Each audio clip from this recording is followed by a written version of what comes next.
last year.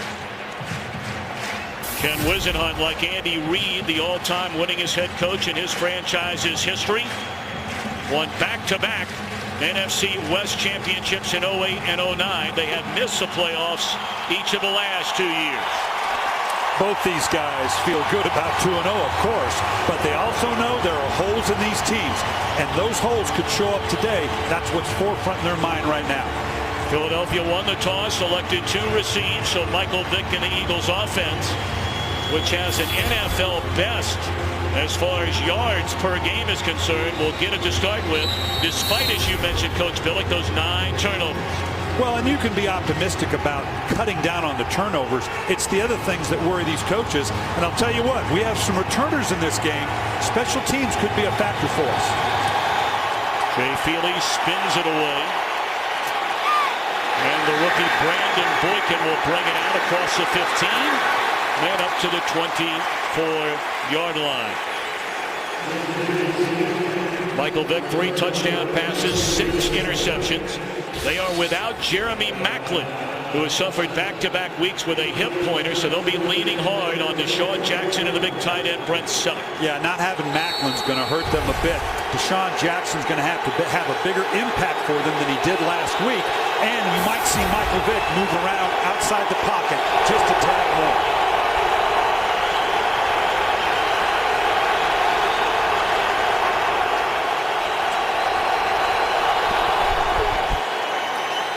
Play fake one way, Vick rolls the other, still rolling and sprints to the sideline and takes a shot. No penalty flag on a hit delivered by Darrell Washington. You may remember last year when these 2 teams played, the second play of the game, Washington broke 2 of Michael Vick's ribs. Well, it's all a matter of timing. Do you begin the contact before he gets into the paint? There he did, the continuation. 1 step more right there. I don't think you can call that. Did the top contact happen inside or outside the paint?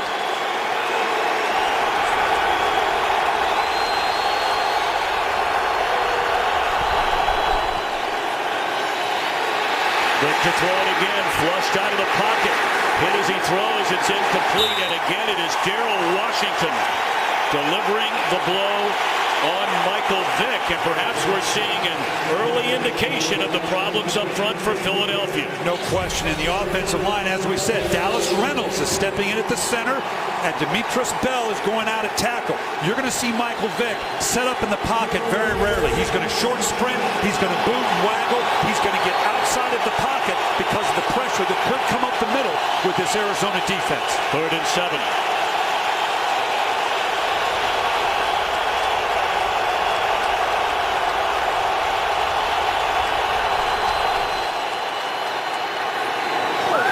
Batted down. Kerry Rhodes, the former Jet, closing, and it's 3 and out. So that's the opening possession in each of their first 3 games. It's gone a fumble, an interception, and now a 3 and out for the Eagles. And you saw in that sequence of plays what the plan is for the Philadelphia Eagles. He broke contain outside twice and stayed in the pocket 1 time. We talked about the return people being a factor in this game. Patrick Peterson, on top of being a top flight corner, could impact this game in special teams. This is his first opportunity. Returned 4 punts for touchdowns a season ago in his rookie year, did Peterson, from the 22, and a pretty good return. Out across the 30, and they'll spot it at the 35-yard line. So very good field position for the Arizona Cardinals, who unquestionably, despite this 2-0 start, have struggled offensively, and they're hoping that Beanie Wells can get that ground game started. Well, they've got to get Larry Fitzgerald involved more than his 1 catch last week, and rookie right tackle Bobby Massey is going to have quite a challenge with these wide defensive ends of the Philadelphia Eagles. Kevin Cobb came on to replace the injured John Skelton in the second half of the season opener. Led the team to a win. He got the start and a win last weekend in New England. Good protection and drills it into Andre Roberts. And he has a first down close to midfield.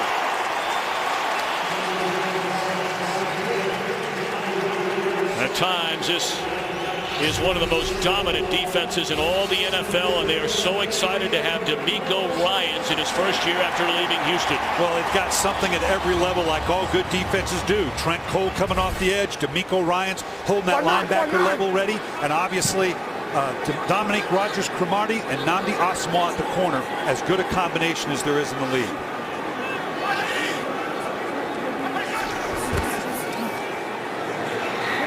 Great protection again, and that's Fitzgerald, who has owned Philadelphia. In his career, just 4 games against the Eagles, and Fitzgerald 26 receptions and 8 touchdowns. Real simple, out of the slot right here, just a little stop route, up and turns around. You can see the DB in this case, Asomugha wasn't quite sure, waiting for the break either way. He just turned and ran that stop at about 10 yards deep. Larry Fitzgerald, that size, speed, hand and eye coordination combination, they need to double this guy. Fitzgerald only made 1 catch for 4 yards in the win over New England last week. First carry of the afternoon for Chris Beanie Wells, and the former Ohio State Buckeye brings it down to the 31-yard line. This is really what Arizona has got to get cranked up, the running game. Ken Whisenhunt, as we said, committed to playing the great defense that he now has put together. If they can establish any kind of rhythm in the running game, it allows Kevin Kolb to manage the game as we talked about. Now, they've got the receivers to make big plays down the field, but as we always see, big plays typically come out of play action. You have to run the ball well to set up the play action. They spotted that ball at the 33. So it brings up a 2nd down and 8. And they swing it to the rookie, Ryan Williams, for all intents and purposes a rookie after missing all of last year with an injury. This is a nice gain for the young man that obviously with fumble last week set up the potential game-losing field goal that didn't happen. This is just a nice little flat pass. There's no eagle in the picture here. This has got to have been a broken coverage. They're lucky they didn't gain more than they did. Gain of 12 and a first down to the 21. Wells again off to the left side behind the Anthony Batiste. 2nd down on this opening drive for the Cardinals. Kevin Kolb has the experience of kind of coming off the bench. When he did this in Philadelphia, obviously, after in Washington, he comes in and he wins 2 games for them against San Francisco and Atlanta. He manages the game properly. That's what they want him to do here. This is part of it. They've gone into the Wildcat. We'll see what they're going to do from this. Well, this is the Patcat, they call it. That's Patrick Peterson. Twice he worked out of their version of the Wildcat last week. Once ran it for 17, and that did not fool Kurt Coleman. The free safety coming all the way up to run him out of bounds. Typically in the Wildcat, you want to get downhill here, and he ends up breaking outside. Patrick Peterson's got the athleticism to do some damage with that. Nice job by Coleman, getting just enough an edge to get Patrick Peterson to have to run a little bit of a bubble and not get to that edge. Got to tell you, Coach Billick, I wonder why in the world you try that fancy play when you're mowing right down the field. Well, and in a position where you might have lost yards to affect your field goal. So it was a loss of 4 yards. It brings up 3rd and 10, and Kolb back in there. Blitz coming. Kolb steps up, and he is dropped. Jason Babin all the way back to the 29-yard line.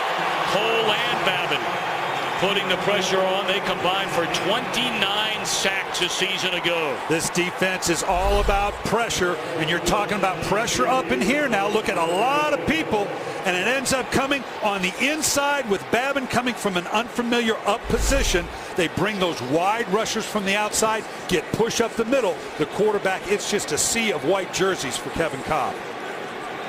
46-yard field goal try by Feely, and it is good. So he has made 16 consecutive field goal attempts. Good start for Kolb and the Cardinals, leading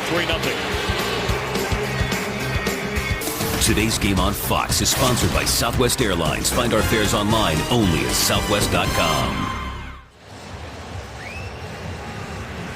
Good start for the one-time Eagle Kevin Kolb, hitting on 3 out of 3, 42 yards. But a big sack by Jason Babin stalled a drive that reached the 20-yard line.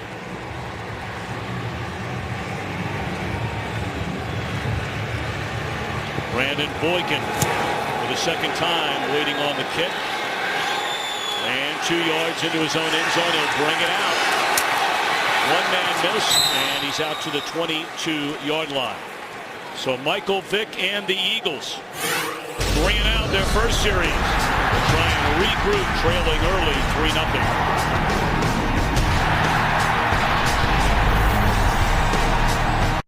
Today's game on Fox is sponsored by Bud Light, the official beer of NFL fans. Here we go. Welcome back to the desert. Just outside of Phoenix, Arizona. We're in Glendale. Philadelphia 3 and out on its opening offensive possession. Eagles start this drive from their own 21.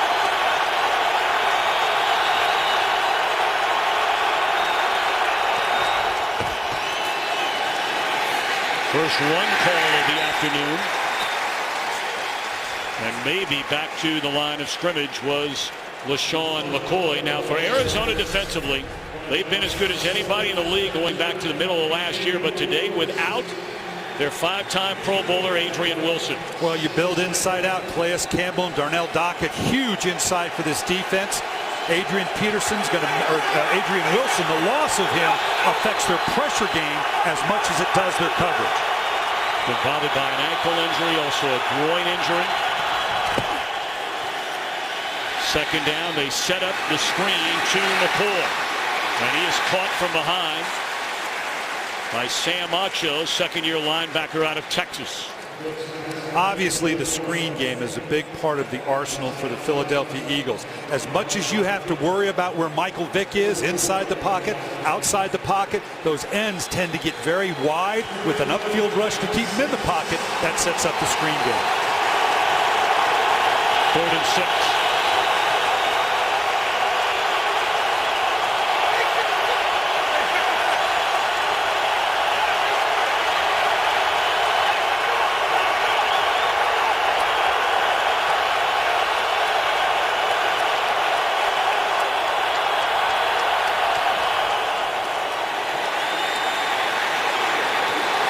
Down the middle of the field, and that's the rookie Demar's Johnson. And a first down to the 45-yard line. Johnson making his 3rd catch of his rookie year. You can watch here again. You're looking at that inside pressure coming on Michael Vick. He stays firm in the pocket. Once more, Michael Vick's on the ground, but not after a big completion down the field. Vick has already been hit 3 times to start this game, and he's been hit frequently to begin this year.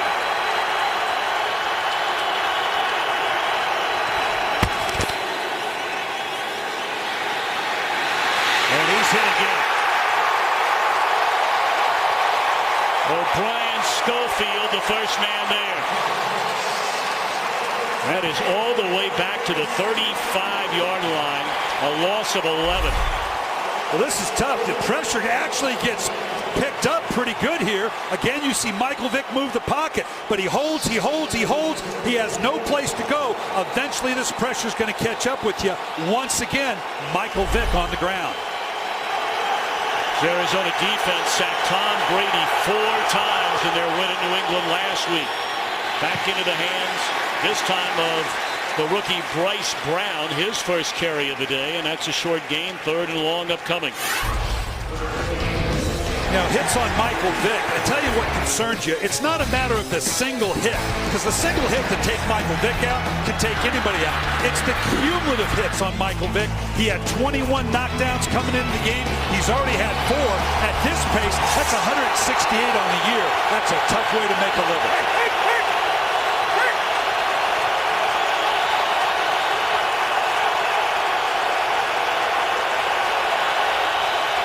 Blitz coming on a 3rd down and 18. And it's batted down and nearly intercepted.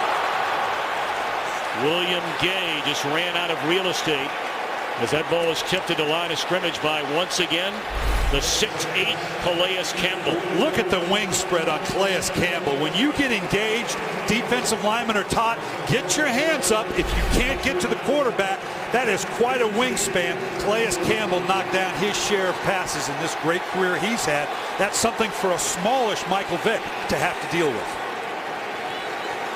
Henry, his first punt, went for 52 yards. Peterson standing back at his own 15.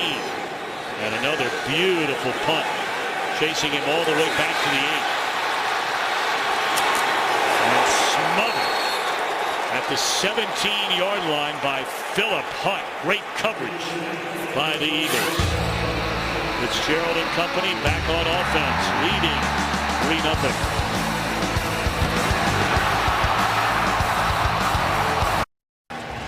A suffocating start defensively so far for this Cardinal defense on Michael Vick and the Eagles.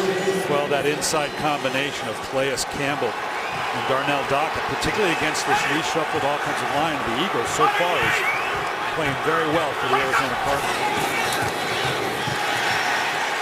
Ryan Williams wrapped up at the line of scrimmage. Derek Landry, the first man there to meet him. Landry in his first year as a starter. Well, they have got a terrific rotation of defensive linemen on this Philadelphia Eagles defense. Yeah, they look like a hockey team sometimes, changing their lines. And their defensive coordinator, Juan Castillo, really feels like after a rough start last year, the latter part of last year, that they've really begun to gel. He hears them getting better. Just in the way they talk to one another gives him great confidence that they've got the scheme down.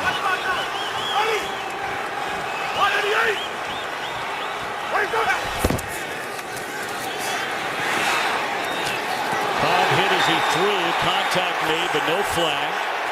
Rogers Cromartie, the one-time Cardinal, came over in the trade for Kevin Cobb, step for step with Andre Roberts.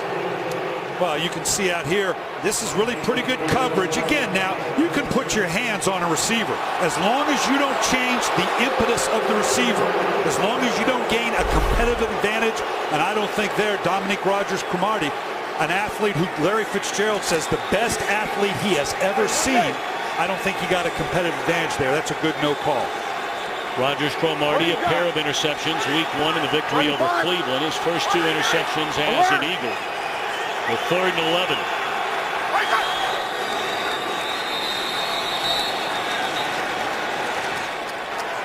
Delay on the offense. 5-yard penalty.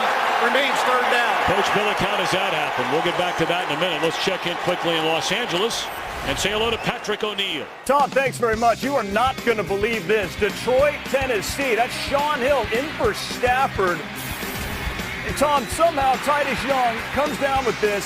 41-41. It goes to overtime. Tennessee has the ball. That's unreal. Tom, back to you. Well, you're not lying, so we'll keep you updated on that one. There a couple of minutes into overtime in Nashville.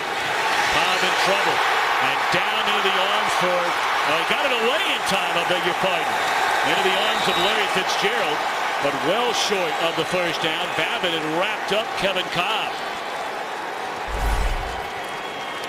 Nice job. You can see Babbitt in here, and then he loops outside. He loops outside. They're moving him all over the place. That's very difficult. What the Arizona Cardinals want to do is get multiple hands on these good outside rushers, but you got to find them first in order to put people on them.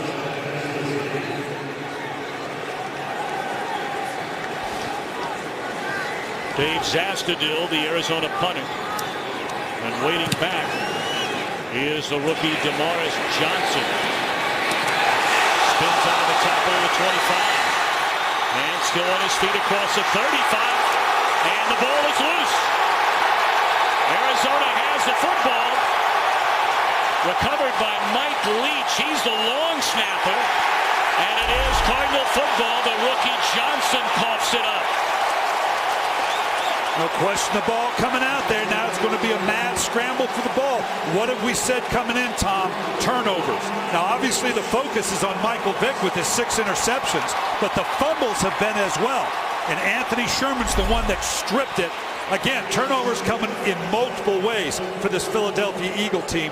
Not just interceptions, but fumbles like that now puts Arizona on a short field. Of course, that was a big concern for the Eagles going into this season. They made a decision they were not going to use Deshaun Jackson in the punt return game and put it in the hands of the rookie Johnson, and he puts it on the carpet. And now Arizona with the football at the Philadelphia 38-yard line. And of course, in the NFL this year, on every change of possession on a turnover, they review it before we put the ball back in play. And when you make the kind of change you're talking about, Tom, The first thing is, okay, are we willing to give up some of the big plays that obviously taking Deshaun Jackson and what that would entail? But number two, can we secure the ball? Okay, we'll give up big plays, but we got to hold on to the ball. Obviously didn't happen for Philadelphia.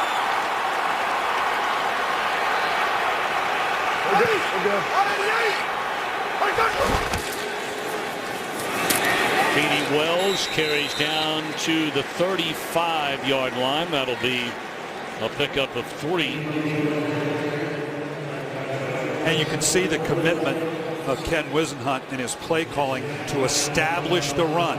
If you establish the run, you play action pass. You play action pass, you're going to get to Larry Fitzgerald, and you're going to add to these career totals. Unbelievable Hall of Fame type numbers. Clearly he, Calvin Johnson, Andre Johnson, for my money, the best 3 receivers in the NFL. Maybe a surprise to some.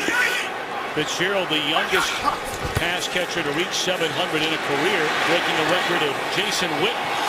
That one overthrown, and Roberts looking for the flag, covered by Nnamdi Asomugha. No flag on the field. It brings up 3rd down and 8. Of course, they're going to boo anytime something down the field happens. Down the field, you can see right here, and this is right in Nnamdi Asomugha's wheelhouse.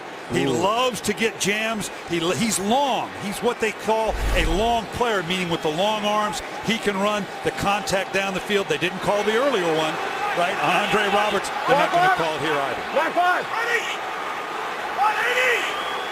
So after the turnover, great field position. We'll see if the Cardinals can take advantage, and it's drilled in there to Roberts. And a 1st down to the Eagles' 24. The Eagles dialing up a lot of pressure now. You can see her on the strong side. Just a quick stop route. We've seen this route a couple times. That's how Larry Fitzgerald got his first catch. Now you're going to see here the same way with Andre Roberts. One-on-one coverage. You don't break in, you don't break out. You get to the top of the route, turn. The ball's got to be on the way. 1st down. Beanie Wells for maybe a yard. Brings up 2nd down and 9.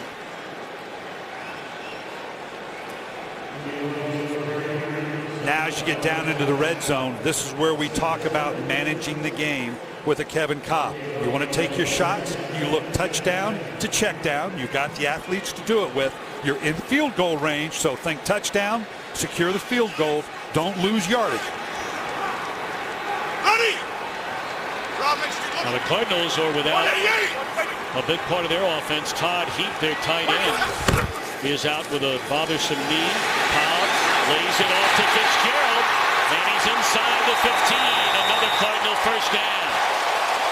And you got to know in this situation, that's why I circled Larry Fitzgerald. One of the best ways to break down double coverage, and you know that Larry Fitzgerald's going to get that every single snap. Just run across the field. If you can see, he tries to get double covered there, but Coleman gets picked off.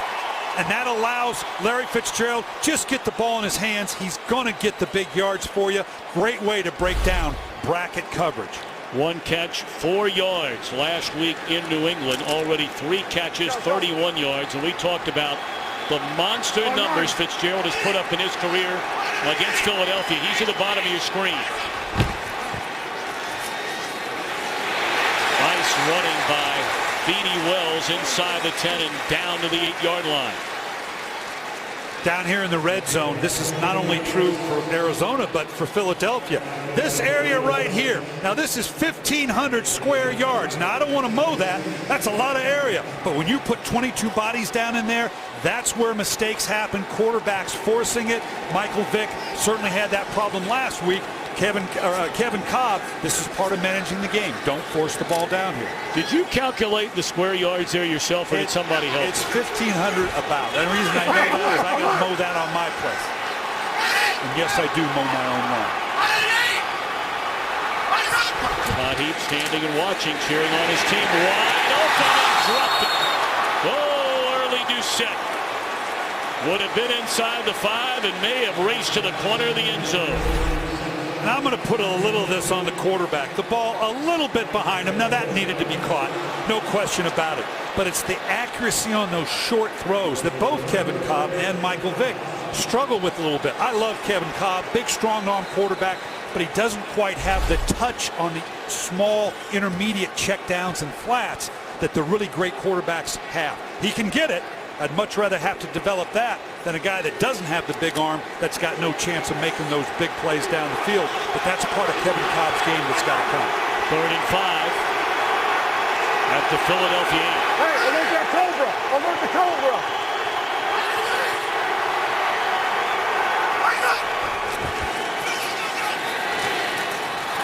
Juggled caught.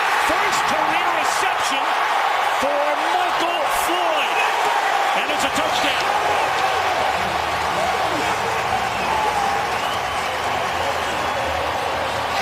It looked like Kevin Cobb caught a big-time break right there on a ball that should have been intercepted. This should have been intercepted twice. Now, this is just the way you drew it up. The hard part is getting the defenders to go along with you and bounce it up in the air like that. But this had pick all over it twice. Should have been picked off, obviously, first by D'Amico Ryans. Then you had Dominic Rodgers-Cromartie. He probably had a shot at it as well. Wow. Well, after the Fighting Irish of Notre Dame pulls off the stunner of Michigan, Michael Floyd, Notre Dame's all-time great receiver, his first catch, and it's a touchdown. I think a lot of people were very surprised, Coach Billick, when the Cardinals took Michael Floyd with their first-round pick. Not that he wasn't deserving. He had a spectacular career at Notre Dame, but it's been a little slow coming in part of this Arizona offense for him. Well, we asked Ken Whisenhunt about it, and there was a pause, like we know it's there. We know it's going to come. Just having the opportunity, they do want to get him more involved. And kicked into the end zone, so the Eagles quickly trailing in Arizona. 10-0, a minute 4 to play. In the opening quarters, Floyd celebrates his first career touchdown.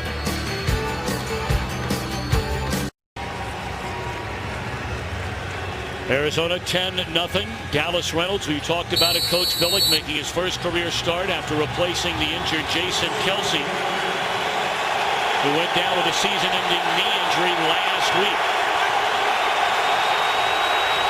So Dallas Reynolds at center, Demetris Bell at left tackle. We're going to keep an eye on those two all day long.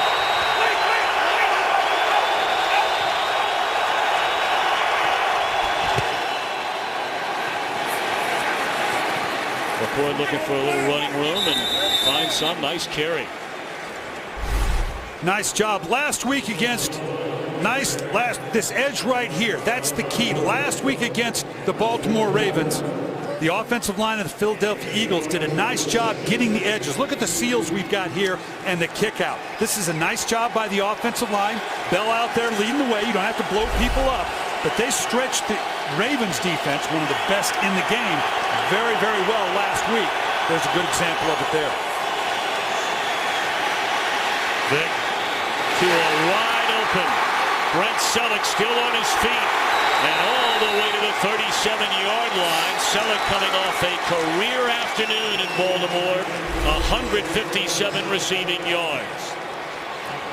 Watch right into here, the interior, the shift. Watch what that does to the defense. They're moving around, a little unsettled. Now they can't decide where the pressure's going to come from. Look at the matchup of the offensive line. Nice job giving Vic time to get the ball down the field. That was a tough pickup for that offensive line. So that's the way we wrap up the opening quarter. A quarter dominated by Arizona, but Philadelphia on the move. Well, the #1 draft pick out of Mississippi State, Fletcher Cox, having to leave the field. We understand he's suffering from a migraine. That could be a big hit. Cox played more snaps than any other Eagle along their defensive line in the win last week against Baltimore. So here we begin the second quarter, and they blow it dead before it ever gets started. The Eagles called a timeout. Philadelphia. Boy, that's got to get under your skin if you're Andy Reid. First play of a new quarter. And already his quarterback has taken a lot of hits from this Arizona defense. We talked about it earlier. The hits that Michael Vick is taking has an cumulative effect. You know, Tom, if I take you down the field and shove you down on the ground 168 times, week to week now, I'm going to have another partner up here in the booth. Well, that's the pace that Michael Vick is on track for right now. Those may not lead to sacks, but that accumulative hit on Vick, this is not a big guy. This has to be a concern for Andy Reid. Vick has hit on 3 out of 6, 58 yards.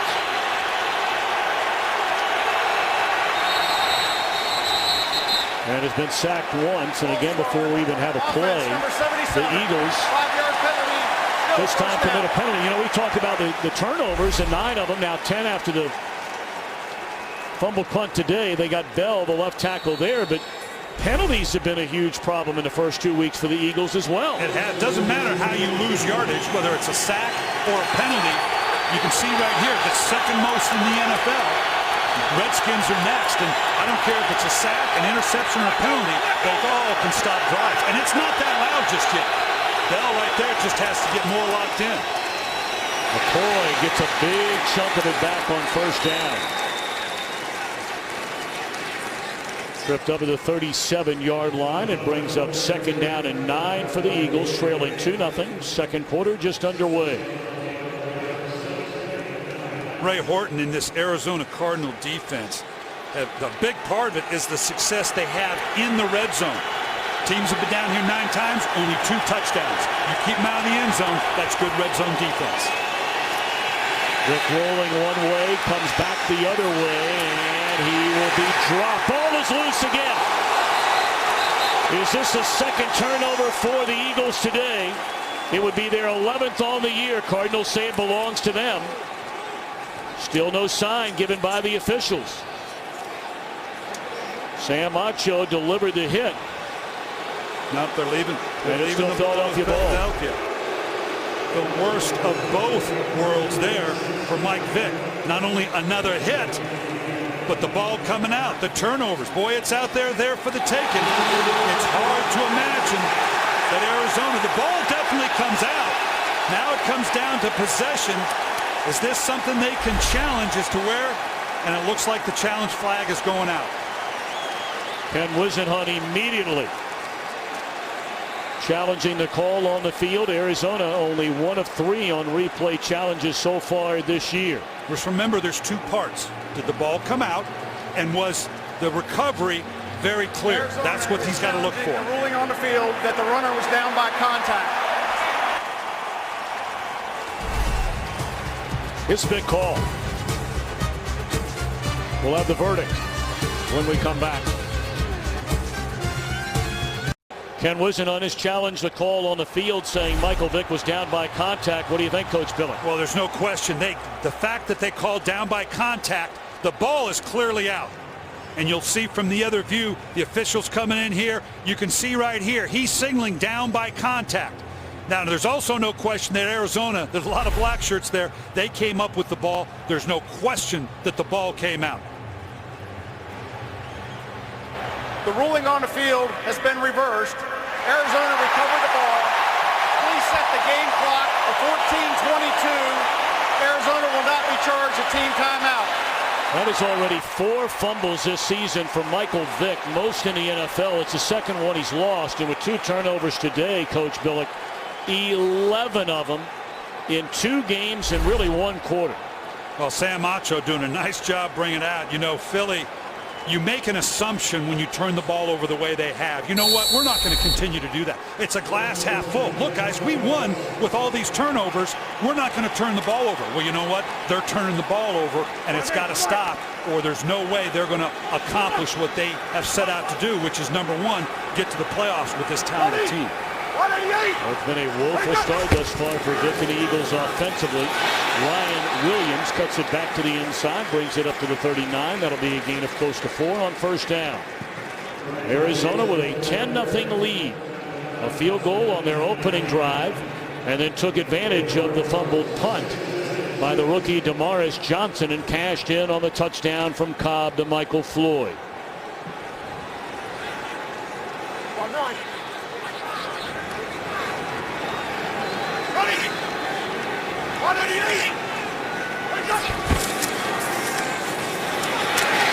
Again, Williams, and he's Cowboys up to the 43. Third down upcoming, but not before we check in back in Los Angeles with Patrick O'Neill. In overtime, Detroit, Tennessee. Tennessee in overtime had already kicked a field goal. Fourth and a short one. Detroit, rather than tie it up, they go for it. The sneak, a fumble, and Tennessee hangs on. Detroit's miracle falls short. Both teams 1 and 2. Tom and Coach Billick, hey, Coach, you go for it in that situation? Well, the fact that it didn't work, no way. I was born at night, but I wasn't born last night. If it didn't work, I'd do the other thing. On first down, and would heap out Rob Hauser getting playing time today, and that's a catch for a first down. Seriously, getting back to that real quick. You're down by 3 in overtime. You have 4th down and a yard.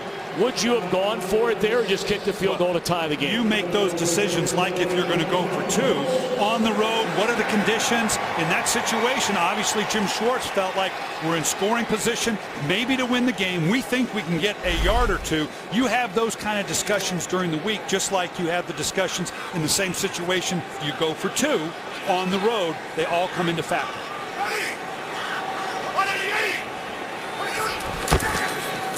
First down, back to the ground and back into the hands of Williams, who slipped a tackle and picks up 9. He's to the Philadelphia 37-yard line. Some pushing and shoving going on after the play, and a flag comes in. And that's a direct result of the league talking to the officials this week, saying we want this thing under control. A lot of criticism for the officials that they let the players have at each other way too much. That's a very quick flag. Now, I hope this isn't offsetting penalties that we saw so much last week, because nothing gets done with that. Isolate who the problem was and penalize the team to get this type of thing under control. Unsportsmanlike conduct, number 35 of the offense. 15-yard penalty will remain first down. And even though we saw an animated Trent Cole, apparently it was Anthony Sherman, the Arizona fullback, who started that whole mess. Right there, shoving Cole after the ball had clearly been down. But how often do we say it's the second guy that gets called? That may or may not be fair, but this is a direct result of the league saying we want this thing in control. There's too much going on, too much pushing and shoving, and it was too many offsetting penalties. We will see either an ejection or more penalties. The fines are all well and good, but the coaches and the players have to understand there's going to be an immediate price to pay on the field right now for this type of play. So a gain of 9 on first down is wiped away. Here's second down and 16. Flag down. Cobb is down. Another flag comes in. There are 3 flags on the play. 2 of them in the backfield and 1 to the near number side. 74 of the offense. 10-yard penalty, still first down. Correction, number 74. 74, which is the left tackle, Batiste. Again, these wide rushers, you're going to see it right here on the left tackle. Wide rusher on the outside. You get turned. Like I said many times, if you can see the back of the defender's number and you're an offensive lineman, that's not good. Open the edge, letting him get to the quarterback, Cobb. These wide rushing ends. Darryl Trapp there coming from the outside is tough on the offensive tackle. Well, there is something more going on here. I think first and foremost, that penalty would have been declined after the sack of Cobb. So you start with that.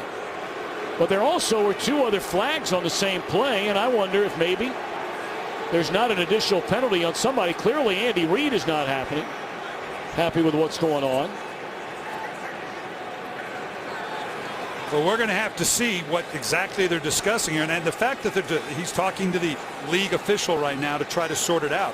The fact that Andy Reid is so animated obviously tells you something's going on with regards to Philadelphia in this hold, not Arizona. Let's see what the call is. Correction on the field. Holding against number 74 will be declined. It will be third down. Yes, that's what we assumed after the sack. I want to ask you very quickly, though. All the fighting we've seen early on in the year, do you think that is a direct result of replacement officials? I think the fact that the players are pushing the edge with regards to pass interference, holding, everything gets exasperated that way. I like the fact that the officials and the league made it very clear, we're going to call this type of stuff, and it only gets done when you isolate a single guy quite frankly, even if it should be offsetting, that does no good here. These officials are going to get it under control. That's the only way the coaches and the players are going to respond to it. Having a hard time understanding what Ken Wisenhunt might be upset about. Clearly it was a hold against his offensive line. There was a sack on the play. So the Eagles were going to decline the penalty. That'll bring up a 3rd down and 24. So we're hoping that all of this has been explained, and we're going to get back to football with 11:40 to play until halftime. I think this underlines just what we're talking about. I think this is the right call, but it's taking us way too long to get it done. I think that's the biggest criticism people are making, whether it's a penalty on a personal foul, whether it's something as simple as orchestrating an offensive hold. Seemed pretty clear-cut. They got it right. It was a hold. But why this is taking so long to orchestrate, that's where the frustration is coming from. Now, the coaches aren't helping now because they're chewing as well, and they want this explained and that explained.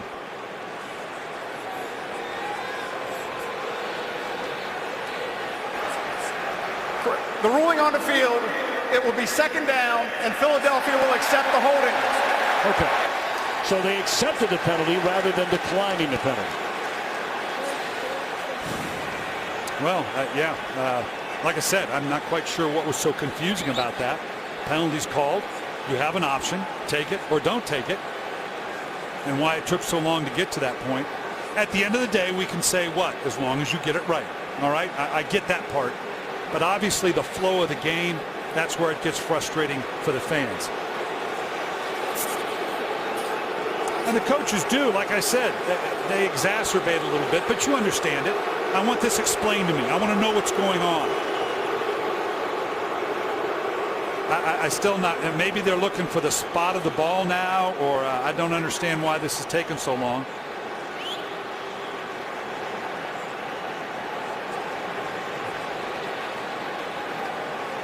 At the end of the day, do we want the regular guys back? We sure do. Everybody does. We hope that gets resolved. But these are the guys that are going to have to do it. And at the end of the day, we want it done right, no matter how long it takes. Mike Shepard is closing in on becoming a household name if we hear from him once more as our referee today. At the end of the day, it's 2nd and a ton. Let's play some football.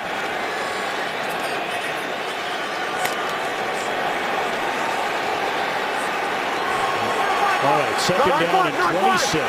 Arizona had the ball all the way down to the Philadelphia 38-yard line just 2 plays ago. But an unsportsmanlike penalty against Sherman, the hold, and now Cobb trying to avoid going the other way even more and throws incomplete. Let's check in once more with Patrick O'Neill in Los Angeles. Tom, what a week 3 in the NFL. We showed you Tennessee's overtime winner. Here's Kansas City beating New Orleans. That's Ryan Suckup, his 6th field goal of the day. The Saints are 0-3. Meanwhile, Miami's Dan Carpenter trying to beat the New York Jets, but Carpenter hooks it from 48. That game remains in overtime tied at 20. We'll keep you updated. Tom and Brian. Phew. So 3 games in overtime in the early starts around the NFL today, and the first 2 have ended in rather shocking fashion. Fitzgerald still on his feet, and he'll get a first down all the way, or close to a first down. Now he was tripped under the 40-yard line, so it'll bring up a, 4th down and a little more than 3. And out comes the punt team. This is just a simple slant to Larry Fitzgerald on the outside, and then as Larry Fitzgerald does, just turns it into a big play. He's #1 in the league in plays of 25 yards or more, 88 since 2004, and that was done on a simple underneath pass. So on 4th down, they're going to punt. Zastudil. End over end. Johnson fumbled earlier. Fields this one at the 9. So close to getting that first down, but denied is Fitzgerald.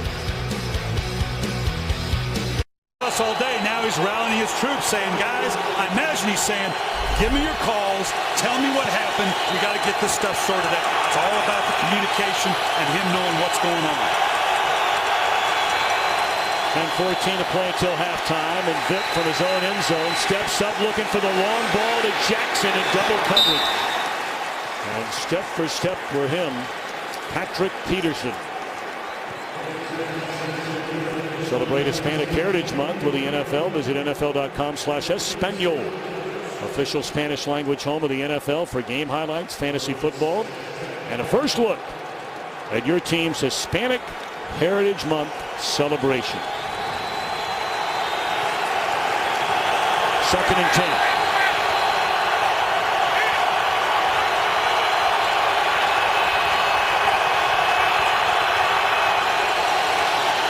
They're coming after Vick. Spins out of one tackle and caught from behind by the same man who chased him in the end zone. That's Darrell Washington. Boy, this Arizona defense is just wearing out Philadelphia here through the first quarter plus. Right here, Darrell Washington. You're going to watch him, and this goes right back to the center Reynolds. The combination of the back and the center working on that. He stays alive, passes up the quarterback, but then continues to chase him down. Again, the interior of the offensive line giving the Philadelphia Eagles a great deal of trouble right now. Washington, many believe, an emerging star in the NFL. And the linebacker, 3rd down and long, and again, Vick looking long. And looking for a flag was Jackson. None is thrown as Peterson was with him. Another 3 and out for the Eagles. And again, we check in. Well, no, here's what, look at this. The hand find Patrick Peterson gets stumbled up here a little bit, and Deshaun Jackson's a little upset. That goes to the little bit of the incidental contact. I don't know that I see Patrick Peterson really grabbing in here. He may know he got away with something there, but I think that falls into the category of that incidental contact.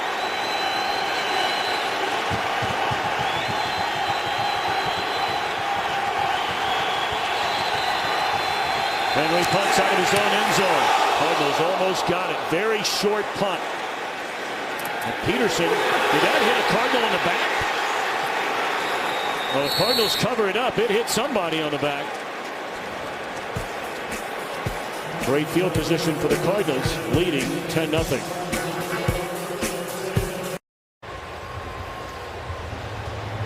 Deshaun Jackson looking for the flag on the throw by Vick a moment ago. None came. Twice, in fact, in that series he was looking for penalty flags. Instead, it's Arizona football with a 10-0 lead. Just over 9 minutes to go until halftime.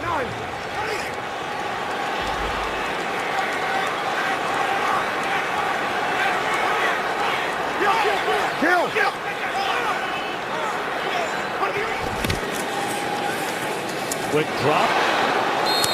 And a drop by Andre Roberts. Let's go back and look at that. I think this is a good non-call. You can see right here, Patrick Peterson, he's not impeding the progress. Reaches up a little bit with the hand. Looking back for the ball. You could have called armbar on that. I think they got tied up a little bit. I think it was maybe an uncatchable ball down the field. And I don't know that Deshaun Jackson, he's too worried about telling the official to make the call rather than running through it and coming up with the catch. Deshaun Jackson was benched in the game by Andy Reid against Arizona last season after arriving late to a team meeting the week of the game. And as promised, we check in back in Los Angeles.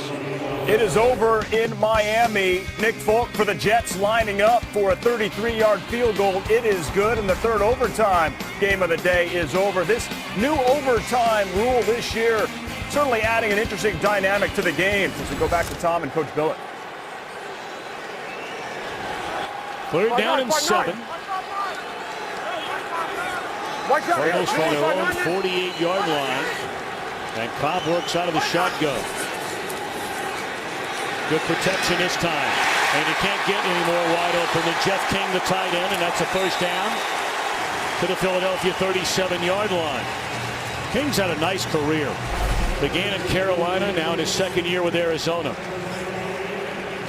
Yeah, the last guy you're going to think about on 3rd down, at least if you're the Philadelphia Eagles, is Jeff King, given some of the other weapons usually in there for pass protection. Rob Hausler and certainly Todd Heap, the more athletic tight ends. But here you can see the big man says, I'll take it, put the ball away. I'll take a 3rd down conversion any way I can get it. Cobb has hit 6 different receivers so far today. Getting on 10 out of 15, including a touchdown. Play action on first down, and Cobb looking for Fitzgerald, left alone, and rolls into the end zone.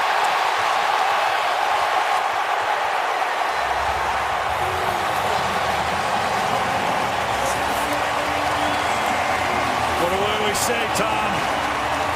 If you can run the ball, it sets up play action pass. You get play action pass against a team that's trying to play run. Watch right here. Here's a play action pass. Everybody sucks up. Nice fake by Cobb. And that's what brings about the one-on-one matchup with Larry Fitzgerald down the middle of the field. You only get that by running the ball well, and that's what Arizona has done so far in this first half. It's the yin and yang of offensive football. Run the ball, and you get those kind of matchups down the field. Nnamdi Asomugha, it's 2 weeks in a row. He has had some major problems. Was beat on a 21-yard touchdown pass to Jacoby Jones last week. Twice whistled for illegal contact. And he is blistered by the amazing Larry Fitzgerald, a 37-yard touchdown.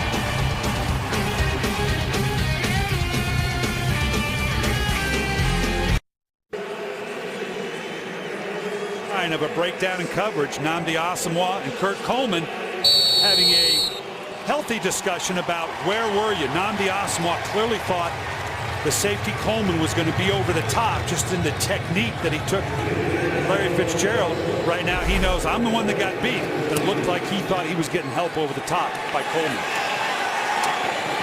Working from the 7-yard line and crosses the 20 and is up to the 25. Arizona leading 17-0. Here on Fox, we'd love to welcome the men and women in uniform serving around the world watching our broadcast today in 175 countries and abroad, ships at sea on AFN, the American Forces Network. We can't thank you for what you do representing and fighting for the greatest country in the world. Pat Tillman, the late Pat Tillman, serving his country, the greatest country in the world.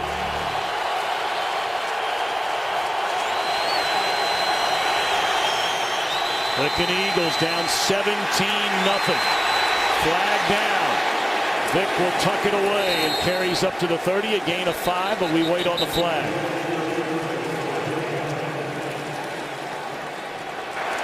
Holding.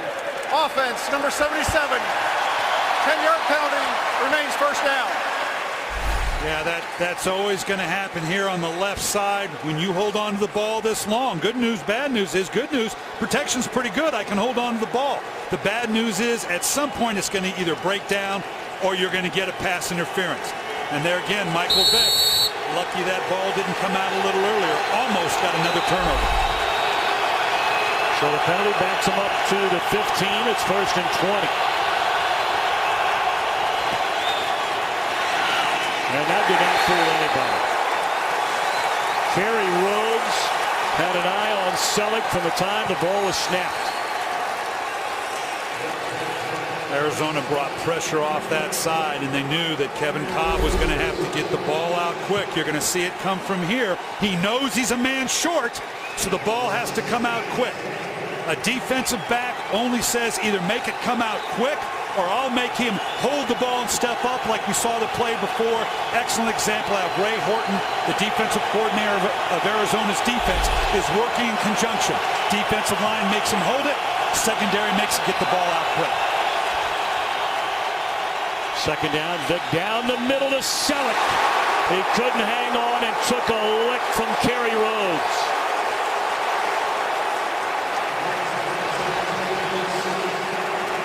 Selleck taking a lick the last 2 hits. Lots of area, needed to get it up and down a little bit quicker. And good lead by Kerry Rhodes, shoulder to shoulder pad. The helmet came down. I don't think we had the helmet to helmet, and that's where it gets close. The aiming point for Kerry Rhodes was correct. If any part of the shoulder hits the helmet, you could make a case there for the defenseless receiver, but boy, that's a tough one for the defensive back. And the Philadelphia Eagles offense walked off the field. The Eagles right now don't even know what down it is. They're going to hand it off. This is the league's #1 ranked offense through the first 2 weeks of the season against a couple of very good defenses in Cleveland and Baltimore. And the Eagles so far are getting worn out. The last time these teams played in Philadelphia last week, Tom, you saw the same kind of play of the Philadelphia Eagles. It was a little listless. Now you understand a little bit better here, East Coast team coming west, but it has the same feel of the game that they had last year in Philadelphia, where the Arizona Cardinals won.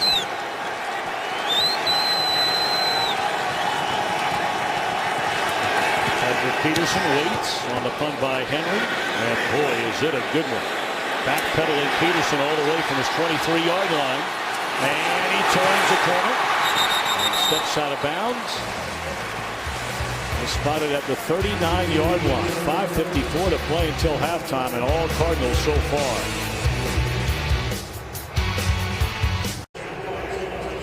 (17-0) Cardinals in front of the Philadelphia Eagles. Both teams coming in at 2-0. Coach Billick, you talked about a couple of things before the game, starting with Philadelphia, the turnovers, already 2 of those. And would they be able to handle this Arizona defense up front? So far not. 7 hits on their quarterback, Michael Vick, as well. Turnovers, 2 penalties, 2 sacks, 7 hits on your quarterback. Not going well for the Philadelphia Eagles right now. Well, it's time for their defense to try and put a halt to this run by the Cardinals. They have a chance through the Cardinals to add to a 17-0 lead. And on first down, they give it to Beanie Wells, and he has a couple up to the 43. And once more, Patrick O'Neill in Los Angeles. All right, Tom, thanks very much. Houston at Denver. The Texans 2-0 as well. Matt Schaub having a big day down the field. Kevin Walter, 52-yard touchdown. Schaub has 3 TDs, 177 yards, and the Broncos and Peyton Manning down big. Tom and Brian. Any questions about Houston being for real? Boy, I tell you what. And you can see here what's also for real. Total yardage of the Philadelphia Eagles, 65. That tells you that this Arizona Cardinal defense is for real. How about the shotgun? Second down, wide open Fitzgerald again on the crossing pattern. Fitzgerald has more catches, not even through one half of play today, than he had in the first 2 games of this season combined. And it's always tough. We talk about clearly, and Kevin Cobb, excellent numbers, the fact that they're rushing Beanie Wells as much as they are. But Larry Fitzgerald, the key is, you know they're going to key on Larry Fitzgerald. That can't keep you from going to him. You see it all the time. They key on Calvin Johnson. They key on Andre Johnson. You find a way to get the ball to him. That's clearly what Arizona has done here today with Larry Fitzgerald with 6 catches. Arizona 3 timeouts, under 5 minutes to play until halftime. And the ball at the Eagles' 49-yard line, the rookie Williams. And he is stuffed as Coleman comes up from the free safety spot to put a hat on it. Like we've already seen, that's all well and good. And that's certainly a win for Philadelphia, coming up and making a tackle. But Coleman having to come up lends itself to what we saw the last touchdown, a play-action pass that sets up the big one-on-one down the field to a guy like Larry Fitzgerald. Look at those numbers. And wow, this is the 5th game, bear in mind. Almost 600 yards in 4 games and not even a half. I begin to take that personally. We had a monster game against them last year, a couple of touchdowns. And now out of early today as Cobb is sacked. Back at his own 45. Darryl Tapp and Cedric Thornton combining on that stop of Cobb. Yeah, we talked about Arizona on the right side with rookie Bobby Massey. He just got cut up a stunt on that right side. Kevin Cobb darn near beat him back to the drop point. And again, you can just see it collapsing in here. Again, these wide rushing ends. The fact that they have a definitive aiming point. They're there for one reason. The minute the quarterback steps up, shuffles on that second shuffle, they've got to get home. Second time the Eagles have sacked Cobb in the game so far today. 3rd down and 15. Catches made, but well short of a first down by Fitzgerald. Blanketed by Rogers Cromartie, so they're unable to take advantage of the great field position in the closing minutes here of the opening half. But depending upon the punt by Zastudel, David was with me in Baltimore, pretty good, particularly from this range, kicking it down inside the 20. He's got a good leg. but he's a good directional punter. If they can keep them pinned down with 2:50 on the clock, they may still get the ball back if they play good defense.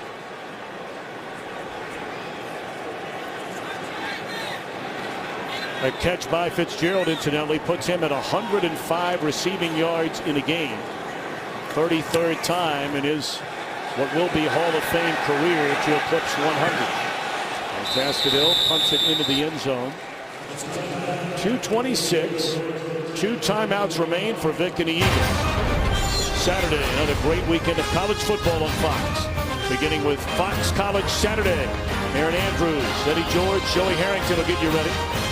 Then the 12th-ranked Texas Longhorns take on Oklahoma State in the Big 12 opener for both teams. Coverage of Fox College football begins Saturday, 7 Eastern, 4 Pacific. Shocker yesterday on Fox as Kansas State went on the road and beat Oklahoma. Awful tough to win on the road. Obviously a big win for the Wildcats. Nick on first down, completes out of the backfield to McCoy. That'll be a gain of 4. See if they get off another snap before the 2-minute warning. Yeah, if I'm Arizona, I got 3 timeouts up here. I'm not sure I don't use some of those timeouts and make them get a first down. Obviously, all right, take that back. Nice job letting it get down or working its way down to the 2-minute warning so they don't have to use it. Got the play off. Screen to McCoy. Boy, that's a nice play in the open field made by William Gay. That could have been big yardage. Under 2 minutes to play until halftime. It's been frustrating for Vic and the Eagles.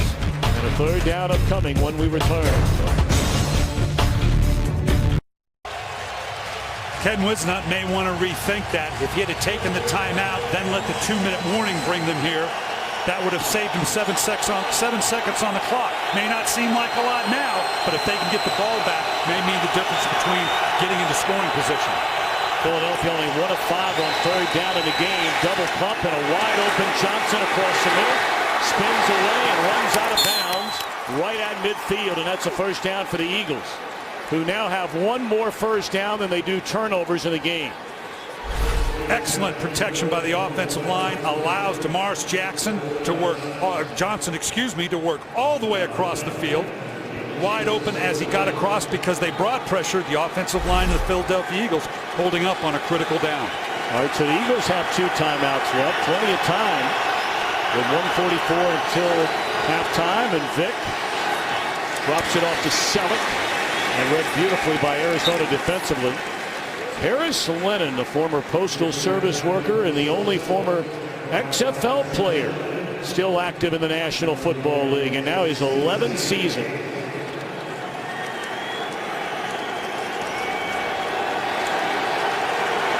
Clock running.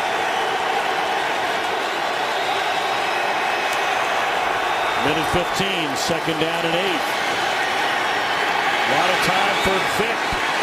And the pass is caught for a first down to the 37-yard line. First time we've called Jason Avant's name today. There again, nice job by the offensive line. Michael Vick is setting up camp. Back behind this offensive line, Arizona not able to get the rush on the inside they had earlier in the game, giving Vic time to move the ball down the field. 41 seconds remain, and Vic looking to Johnson and overthrows him, but great coverage by Jamel Fleming. Let's check in with Kurt Menefee back in Los Angeles. What's coming up at halftime? Coming up on the Visa Halftime Report, 3 was a magic number as week 3 saw 3 overtime thrillers. A crazy finish in Tennessee in the game of the year so far. Questionable decision or not? You got to see it to believe it. And we'll show it to you on the Visa Halftime. 35 seconds remain. Eagles trailing 17-0. 2nd and 10. Best drive of the afternoon by far for Michael Vick. But now flushed out. And running room. And he will carry all the way to the 15-yard line. And Vick has not gotten up. Told you, Darrell Washington last year on the 2nd play of the game broke 2 of Michael Vick's ribs. And he was the man who caught him from behind here. Coming down hard right there. You don't know whether it's a shot on the ribs. Looked like his head bounced off the turf as well. This is certainly in the category where the league has got observers as well wanting to question what happens about the possibility of concussion. That would be brutal for the Eagles right now. Someone determined that he needs to come out of the game to be evaluated for a possible concussion. Almost got the ball out there. He squeezes it. Nice job squeezing the ball. Darrell Washington thinking he might have gotten himself another turnover there. Right now, the way he's handling himself right now, I'd be worried about the state of Michael Vick. Well, he's going to stay in there. Clearly in scoring position here. Michael Vick clearly wanting to go for the touchdown. Has to be very prudent about the shots he wants to take into the end zone. Got to look at their backup quarterback, rookie out of Arizona, Nick Foles, who had a great preseason. And denied the end zone is Deshaun Jackson by Kerry Rhodes.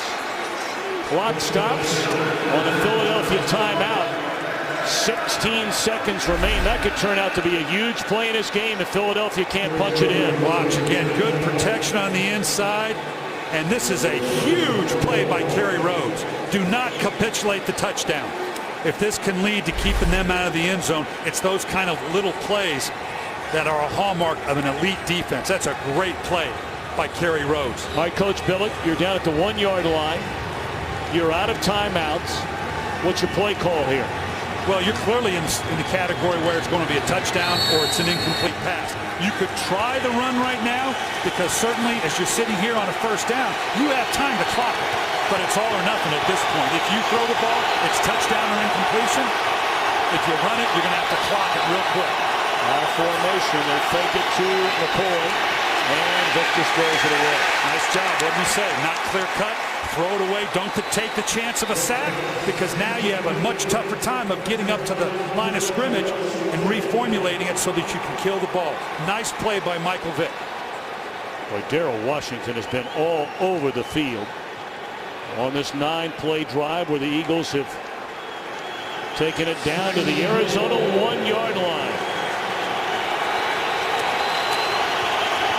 I don't know if you have time to run the ball here. This is all or nothing with the pass. If you don't get the run, I don't know that you can get up and clock it quick enough.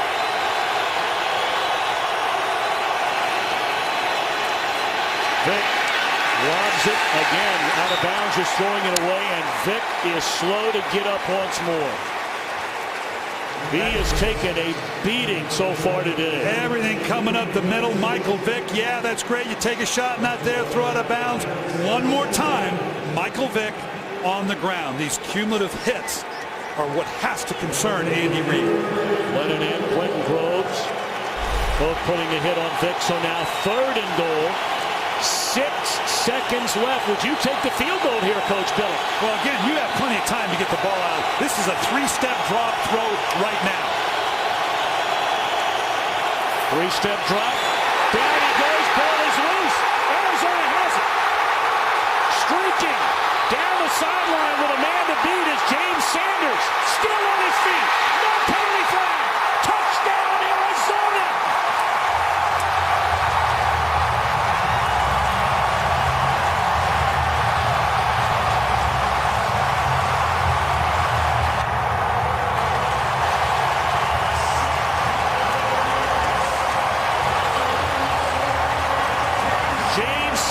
Who is filling in for the injured Adrian Wilson.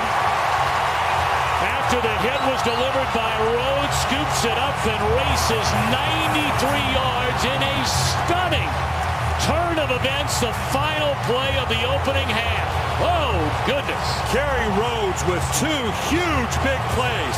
The touchdown-saving hit, and now coming off the backside, Michael Vick, like we said, it's got to be 3-step and throw. You cannot hold it. Even in that situation, had he thrown it and been incomplete, you may have been out of time. Point after is good. Watch Kerry Rhodes coming off the backside. He holds. Huge hit by Kerry Rhodes. Now he's got a convoy all the way down the field. This is just the way it's gone for the Philadelphia Eagles all day long. A turnover in a potential scoring situation that now goes the other way for 6. And I tell you what, Not quite sure where the penalty flag is. Down where Arizona scored the touchdown. But this play has taken the level of frustration for the Philadelphia Eagles of the defense. That to an penalty will be entirely administered different on the level. kickoff to start the second half. A 14-point swing on the final play of the first half. And so far in the desert, Cardinals are running over the Eagles. Let's go to Los Angeles. Well, Coach Billick, I know that Steve Sabol certainly made a dramatic impact on your life. Well, in so many ways, like everybody, I'm not sure I didn't get into this business in the first place because of what you see on NFL films. But I tell you what, Steve came to me. We did the first Hard Knocks. I would not have considered it, except that it was Steve Sabol and NFL Films. The trust that you had in them, you knew what was going to be all about the game. Tremendous loss for us. Follow your favorite team all season long. Go to iTunes.com/NFL. For that man, it has been a rough first half. Same holds true for Andy Reid. Yeah, and Andy Reid's got to figure out a way, something to hang your hat on. Right now, you're just looking for anything. You're looking for that buoy in the water. The running game, Michael Vick hitting a big play, defense getting a hit or a turnover. He needs something good to happen for his team right now, and you just can't wait for it to happen. You got to strike and try to see if you can make something happen. You're going to get the ball defensively. You got to get hit on the quarterback, maybe an interception. Well, they figured to get great field position, although not handling that very well with Stevens howling. You may remember that penalty went on Philadelphia, so at the final play of the first half. So the Eagles had to kick off from their own 20-yard line. And really a very, very poor position with that in mind. And that's a mistake by Stevens howling. Had he straddled and put 1 foot out of bounds, 1 foot inbounds, and grabbed the ball would be on the 40-yard line, because that's technically out of bounds. You coach your guys up like that all the time. That's a mistake on Stevens howling. I'm not seeing that close to the sideline. All right, first down, 24-0. Cobb in the first half and on 13 of 18, 177 yards and a couple of touchdowns. One to Michael Floyd and the other one to Larry Fitzgerald. Beanie Wells tried to make the cut, couldn't do it. Back to the line of scrimmage. Let's check in along the sidelines with Laura Oakman. Tom, I talked to Ken Wisenhunt, who was obviously pleased with the first half. Offensively, very pleased with Larry Fitzgerald. Said they came in wanting to move him around. The Eagles defense has been mixing up zone and man. Said we've been able to move him, and Kevin has done a terrific job just spreading the ball around. Defensively, I asked what was the difference when the Eagles moved on the field so easily at the end. He said that was our bad. It was strictly our communication issues. We will have that fixed in the second half. All right, Laura Oakman, thank you very much. Second down at 10, and Cobb to throw it. And he avoids a sack, stays on his feet, completes the pass to Roberts.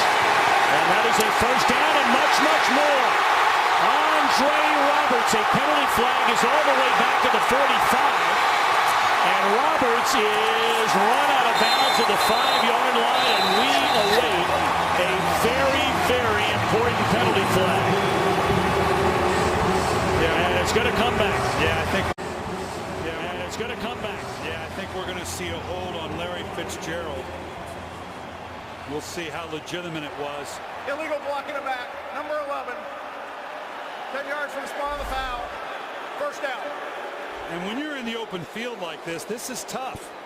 Kurt Coleman in behind it right there. He puts his hands on him. All he needed to do was stand there, hold his hands up. That was a push on the back. That's a legitimate call right there. And he didn't really need it. Had he just used the body position, I think Roberts could have cut back on his own and you'd have kept the game. That's a legitimate call. But even though it gets called back, the Philadelphia Eagles right now are going, we just got hit. That was a big play. I know you'd like to have it down on the 4 or 5 yard line, but this is just another instance for the Philadelphia Eagles reeling here a little bit on what probably should have been a sack. I mean, these numbers, who would have thought you'd have seen these numbers right here? 41 yards rushing. I mean, you're talking about Michael Vick, LaShawn McCoy. I'm not sure we've really called LaShawn McCoy very much in this game. And you saw the 10 hits on quarterback Michael Vick. Boy, that's even above the pace. We talked about 21 hits so far coming in. He's right on pace. If he doesn't get hit again, I don't know if he's going to make the season. He gets getting it like this. There again, I'm not sure what it is we're discussing. The penalty was called from the spot of the foul. It was a first down reception.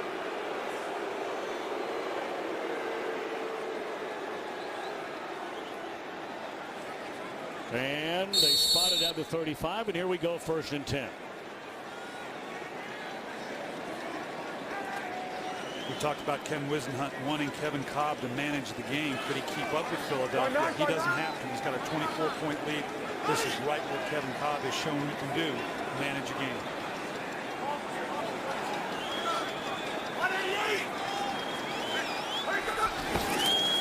Stevens howling, gets a handoff. Plays beautifully by D'Amico Ryans.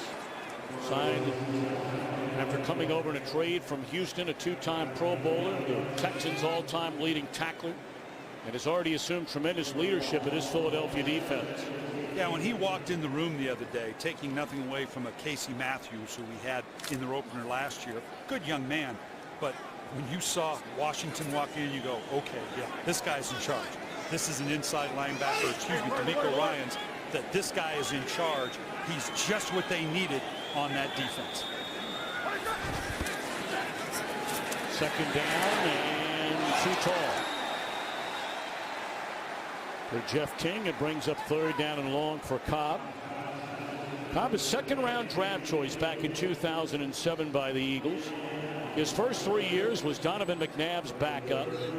Played in 7 games over 3 years, but then got a couple of starts when McNabb was injured in 2009, put up extraordinary numbers in those 2 games, but McNabb got his job back. And then in 2010, Cobb named the starter, but in the opener got hurt. Michael Vick wound up taking over the reins and has never looked back. Pretty nifty footwork, and Cobb will run it. He's 2 yards shy of the 1st down. So the Cardinals will punt it on their opening possession here in the 2nd half.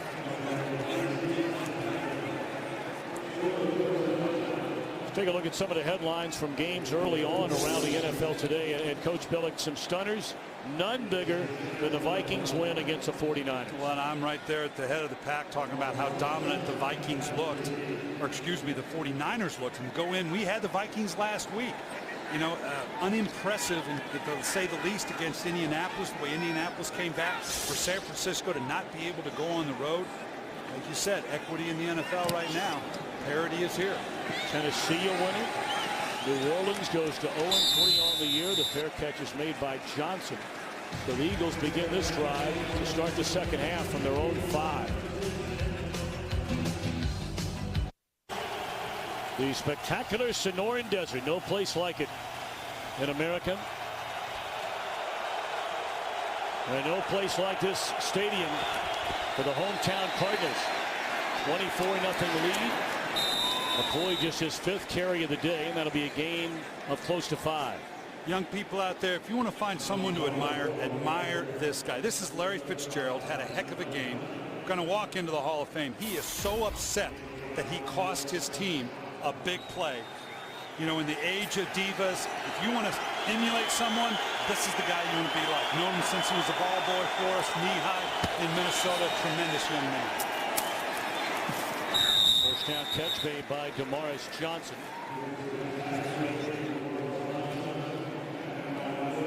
Kerry Rhodes has made a big impact in the opening half of this game, including that stop. We said it at the time, Coach, that tackle he made on Deshaun Jackson at the 1-yard line could turn out to be a huge play in the game, and boy, did it ever turn out to be that. Yeah, it's so easy to dismiss that sometime, that effort, going, oh, what's the difference? They're on the 1. They're probably going to score anyway.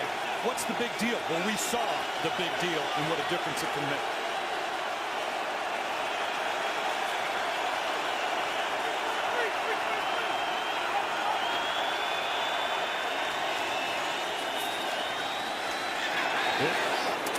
It's dropped by Bryce Brown, and he takes another hit, and Vick getting back up on his feet as O'Brien Schofield put a hat on him. One One more hit. You're going to see it come from out into here.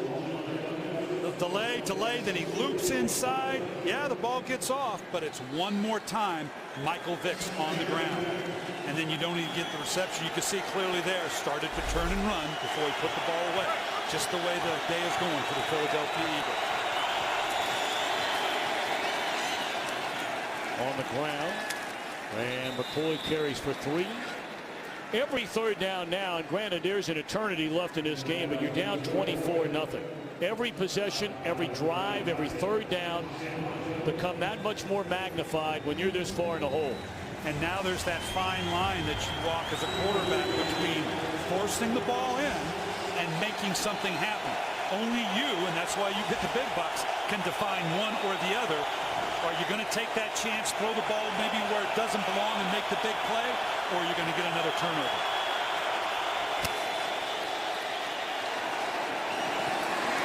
Beautiful throw. Catch made by Jackson, a first down to the 33. There is a penalty flag from the secondary.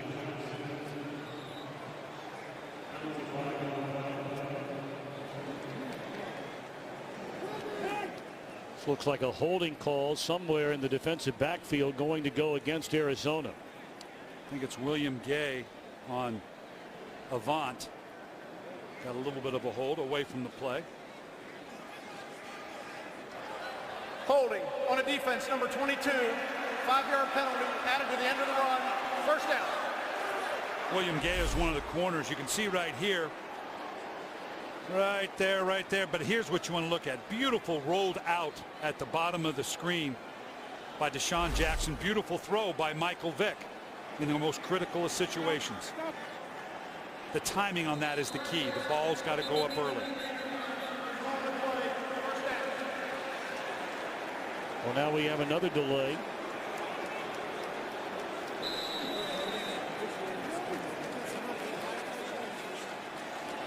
Whoa. This just shouldn't be this hard, man. You know, I've been very supportive of the fact that these guys are in a tough situation. They want to get it right. And I guess that's what you got to hang your hat on, that they're going to get it right regardless of how long it takes.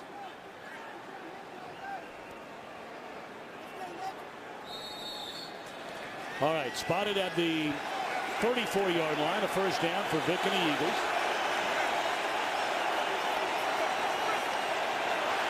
A lot of activity at the linebacker position here. This is part of the chess match. Michael Vick changing the play to what he thinks he needs to get to. And it's McCoy off to the right side. His best carry of the afternoon. That'll be a gain of 10. Tripped up by Gay. Quiet indeed today for McCoy, who rushed for the 4th most yards in the NFL last year. Before the play, he sees right here. He's checking. He sees a passive front. The linebacker getting stuck inside. So he brings a play to the right, off tackle. Made the right call at the right time. We saw some no huddle and sugar huddle last week by Philadelphia. We weren't sure if we'd see it today.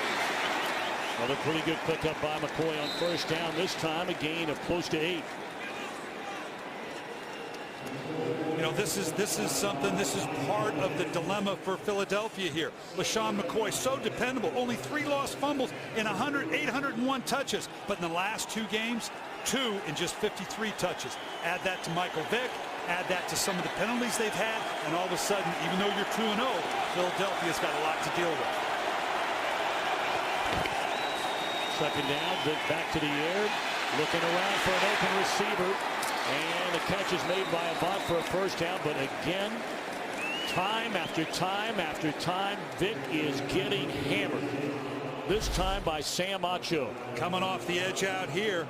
Good protection. You wait. You admire the quarterback hanging in the pocket. But as you said, one more time on the ground for Michael Vick. If you're Ben Roethlisberger, if you're Flacco, if you're Ryan, you've got the build to take those kind of hits. It's never good, but you worry about it with a guy built like Michael Vick.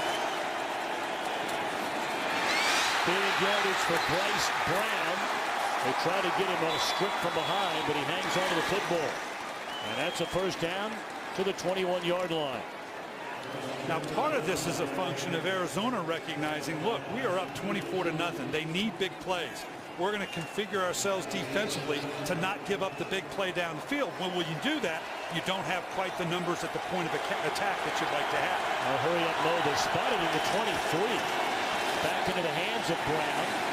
And he is pushed to the outside and run out of bounds by Schofield.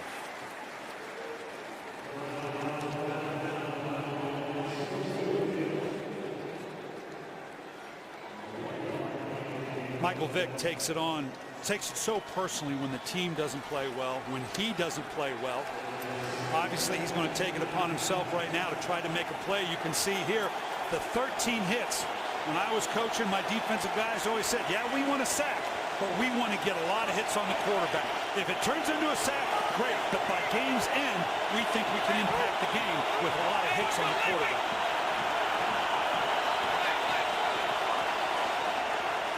The 11th play of the drive, they just do get it off. McCoy, pretty nifty running just to get back to the line of scrimmage. And Rhodes coming up to stop him. And again, a third down facing the Eagles at the Arizona 22-yard line. Keep in mind, Kerry Rhodes is playing a little out of position right here. Doing a heck of a job with Adrian Wilson down. Kerry Rhodes, who normally is in the free safety position, is coming up and doing a lot of what Adrian Wilson. And here you can see the stop at the one, the hit on the backside. Kerry Rhodes having a monster game for the Arizona Cardinals.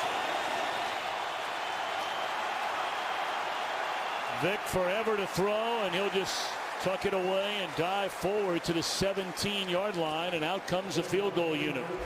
Proverbial coverage sack you're going to see down the field. Covering Brent Selleck, matched up here on the backside. Deshaun Johnson, no place to go. Michael Vick had all the time, but no place to go. All dressed up, but no place to go out with.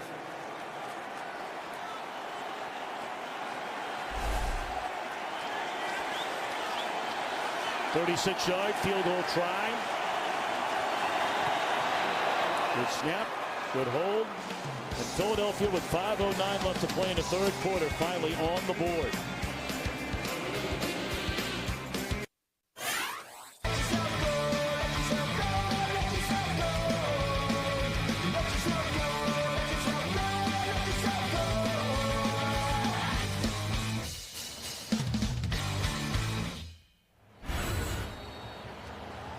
(24-3), Arizona set to receive the kickoff following the Henry field goal, the first points of the afternoon for the Eagles.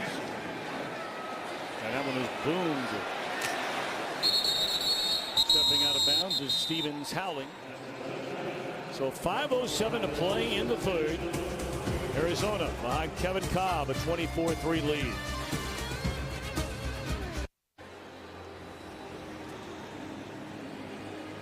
(24-3), Cardinals in front. They'll start this drive from their own 20-yard line. Where's that fine line, Coach Billig, between becoming perhaps too conservative and then continuing to play even with a 24-3 lead? That fine line falls to your quarterback. You're going to call the plays, but the chances he doesn't have to take is what's going to measure him through the rest of this game. Ryan Williams, a rookie, is bumped out of bounds after a gain of 3.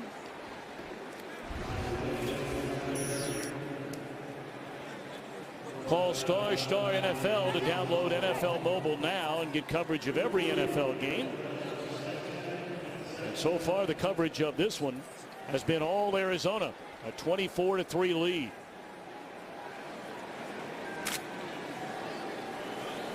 If they can keep running the ball like this, 4 and 5 yards at a clip, that's going to make the decision-making process of Kevin Cobb a lot easier, putting in manageable third downs. Cobb out his shotgun, hands it off, and that did not fool the Eagles defense.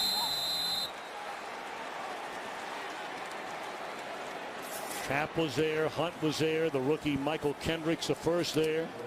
Kendricks assuming the starting role in his rookie season, the 2011 Pac-12 Defensive Player of the Year out of Cal. And has really stepped into that role, has taken on, obviously, D'Amico Ryans helping him along the way. This defines what we just talked about, Tom, with Kevin Cobb. 3rd and 10. Got to be very smart about where you try to put the ball, but still want to convert on the third down. And sacked. And it's Babin once more. Needed to step up in the pocket that time. Kind of got flushed to the right. You're going to see on the right side right here, Massey. Babin comes off that wide edge. Pretty good job. This is where he needed to shuffle to the left a little bit instead of thinking he could get above and outside on Babin. Really not a bad job by Massey. Cobb needing to step up in the pocket, climb the pocket, usually much better than going from side to side. A sack and a half in the game today so far for Babin, who had 18 of them, leading the Eagles a season ago. Fair catch by Johnson. Very good field position. 3:14 to play. The Eagles trailing 24-3.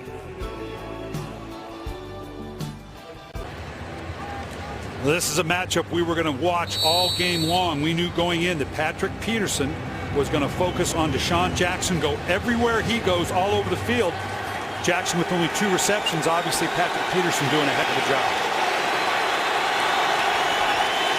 First down from their own 45, and Vick fires to a wide open aforementioned Jackson. And he dives forward inside the 40, 38-yard line. First down, Eagles. And of course, Jackson comes right out and makes a catch. And I point that out. And this is a good matchup. We talked with Patrick Peterson about the different challenge when you play, say, a Calvin Johnson, just one-on-one here. How you play a Calvin Johnson, a Larry Johnson, and Andre Johnson versus the speed and quickness of Deshaun Jackson. Like he says, you want to get your hands on him. You want to rough him up.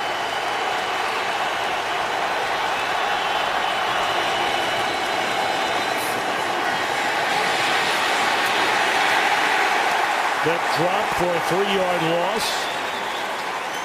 Quentin Groves, who got his first sack since his rookie year of 2007 with Jacksonville last week on Tom Brady, and now has one in back-to-back games. And just what you want to do with Michael Vick. Make him climb the pocket. You can't let him get outside. He will tear you apart.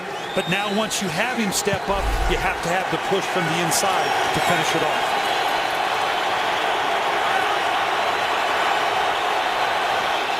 Loss of 3, 2nd and 13. Pump fake one way. And Vick may have been hit as he threw. Incomplete. Let's check in with Laura Oatman. 2 quick injury reports for you, Tom. Eagles weak side linebacker Akeem Jordan is out with a hamstring injury. Arizona running back Beanie Wells questionable with a toe injury.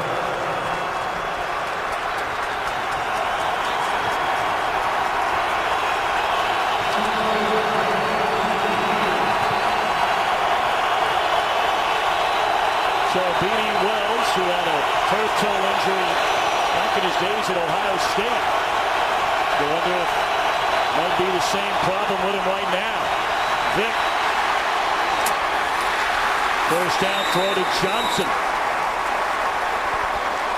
So the drive stays alive under 2 minutes. Demetrius Bell here, you can see on the far left side. Turns there again. This is where he got called holding the last time. Not sure he shouldn't have been called there as well, but he's not holding off that edge, and that's a long time, obviously, to hold out Fleming, trying to keep up with the very athletic receiving corps of Philadelphia. Oh my goodness. Huge loss. 13 yards, and again it is Darrell Washington. This kid is all over the field. A second-round draft choice in 2010, was just getting his feet wet last year. Every great defense you're going to see right from the inside, blows through the inside, Acho on the outside. You have presence inside on the off-defensive line at the second level with Washington, in behind with an Adrian Wilson, a Kerry Rhodes, all the elements for a great defense. And they're coming after Vick again. Steps out of trouble. What a catch made by Avant. Dependable, reliable, tough. Adjectives to describe Jason Avant. That's a gain of 17. You talked about getting too conservative sometime. Arizona's not conservative. Defensive coordinator Ray Horton, he's bringing the house inside, outside. He's not sitting back in those passive zones we saw at the end of the half or on that last drive where they drove the length of the field. He says, hey, I'm going down with pressure.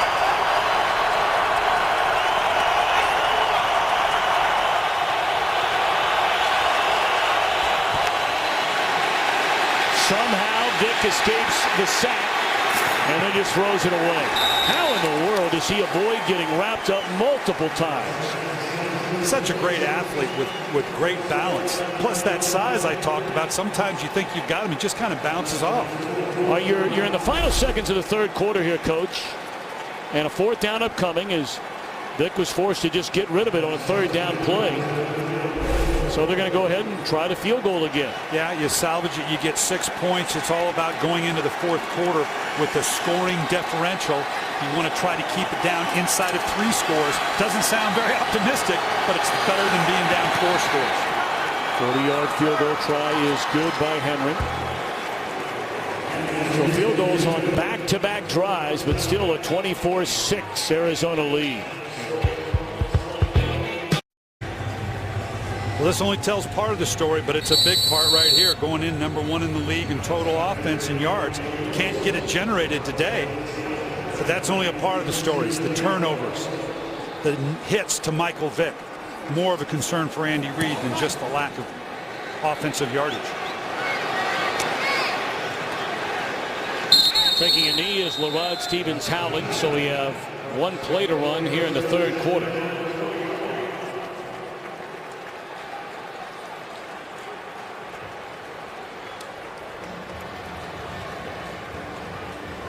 Sean Jackson obviously getting a little bit of a work down here. Don't know if it's shoulder, if it's his neck. Obviously they relied on him heavily on this last drive with the one-on-one matchups he's getting, even if it is against a very gifted Patrick Peterson. It's going to have to come down to a Jackson and a Johnson if indeed the Eagles are going to try to climb back into this game. Empty backfield with Roberts in motion, and how by the shotgun on fourth down, 4-man rush. And Fitzgerald staying on his feet and picks up a couple of more yards. That'll be a gain of 5 on first down, and that's the final play of the third quarter. Arizona up big.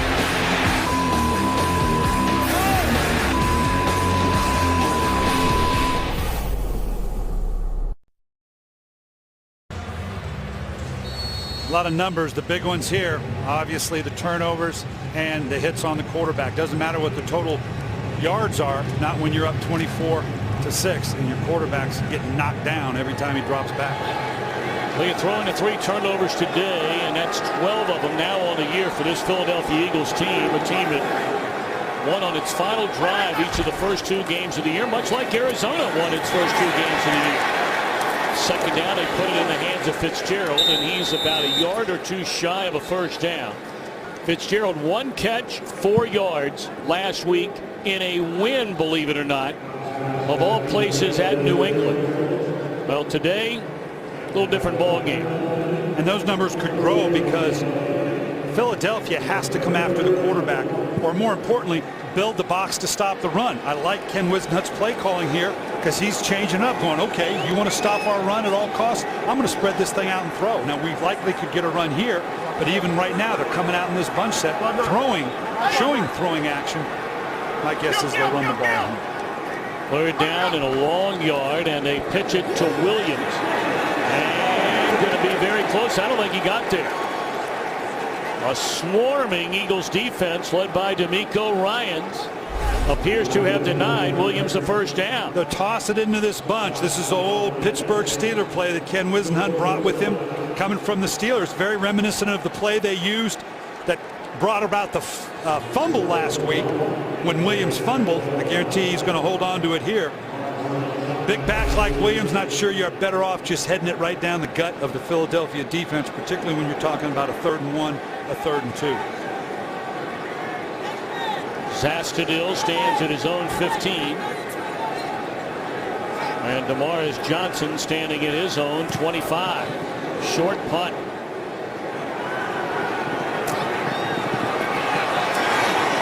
Johnson fumbled on a punt return in the opening quarter, which led to a touchdown. This one brought to the 30. Still a long way to go.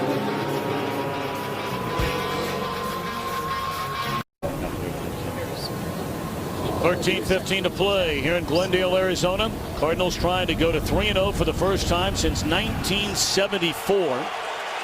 The last time the Eagles started a season under Andy Reid in 2004 at 2-0.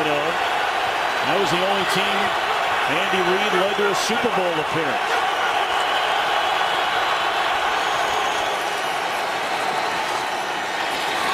Handing off to McCoy. And a gain of 9, depending on the spot. Yeah, about a half yard short of a first down. Michael Vick obviously seeing in these checks right here, the linebackers are up in the inside of the interior of the defense. Excuse me, that's clear as those edges. Like we said last week against the Baltimore Ravens, Philadelphia Eagles doing a nice job running to the edges. Michael Vick seeing something in defense that takes him there. McCoy carries up to across midfield to the 47-yard line. And I'm sure Coach Billick, a lot of Philadelphia Eagles fans are back in Philly and points around Philadelphia asking the question. You're down 24-6. There's 12 and a half to go and you're running the football. You didn't run the entire first half. Yeah, but I just got 15 yards or 12 yards running that one. As long as I can clip off the yardage, it's the right call. Now they'll throw it. Incomplete. Check in Los Angeles with Kurt Menefee. Well, that other battle of unbeaten, San Diego and Atlanta going all the Falcons' way as Michael Turner, the former Charger, scores from 7 yards out. Atlanta rolling 27-3 the count midway through the fourth. Tom and Brian. Hey, it looks like a mighty good football team they have in Atlanta. Yeah, it's coming together on the defensive side of the ball. Mike Mullins put together a very solid defense to go with that talented offense. Of course, Turner was arrested for a DUI following their game on Monday night. And then he wondered if he would even play today. They hand it off to Brown. Pretty good yardage, but it brings up a 3rd down and 3.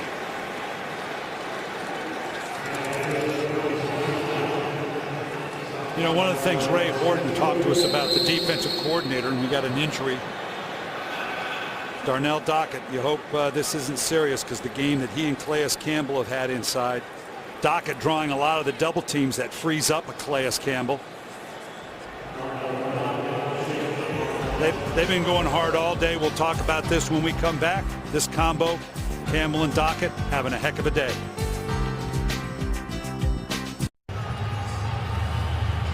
Well, Darnell Dockett clearly shaken up.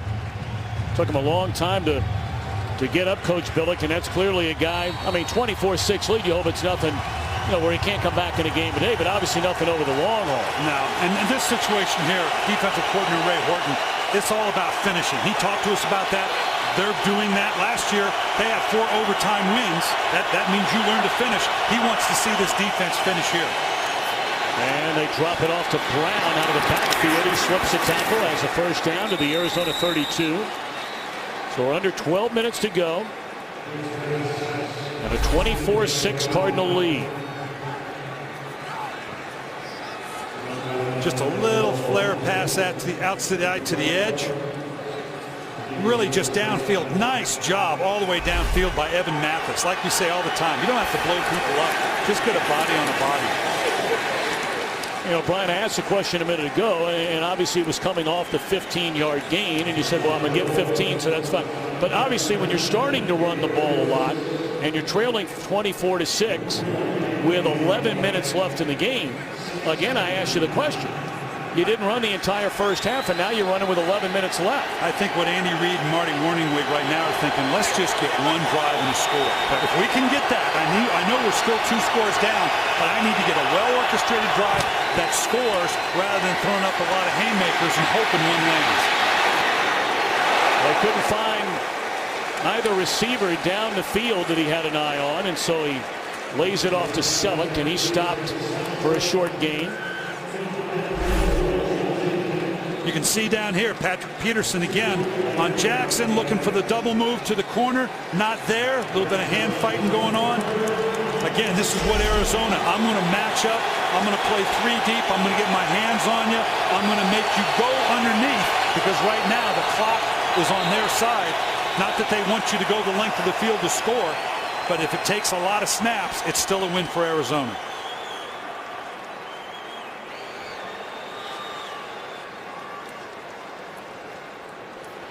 Arizona is challenging the ruling on the field of a completed catch. Well, right in front of Ken Wisenhunt. Maybe he saw something that we might have missed. So we'll check it out. He won a challenge earlier in the game.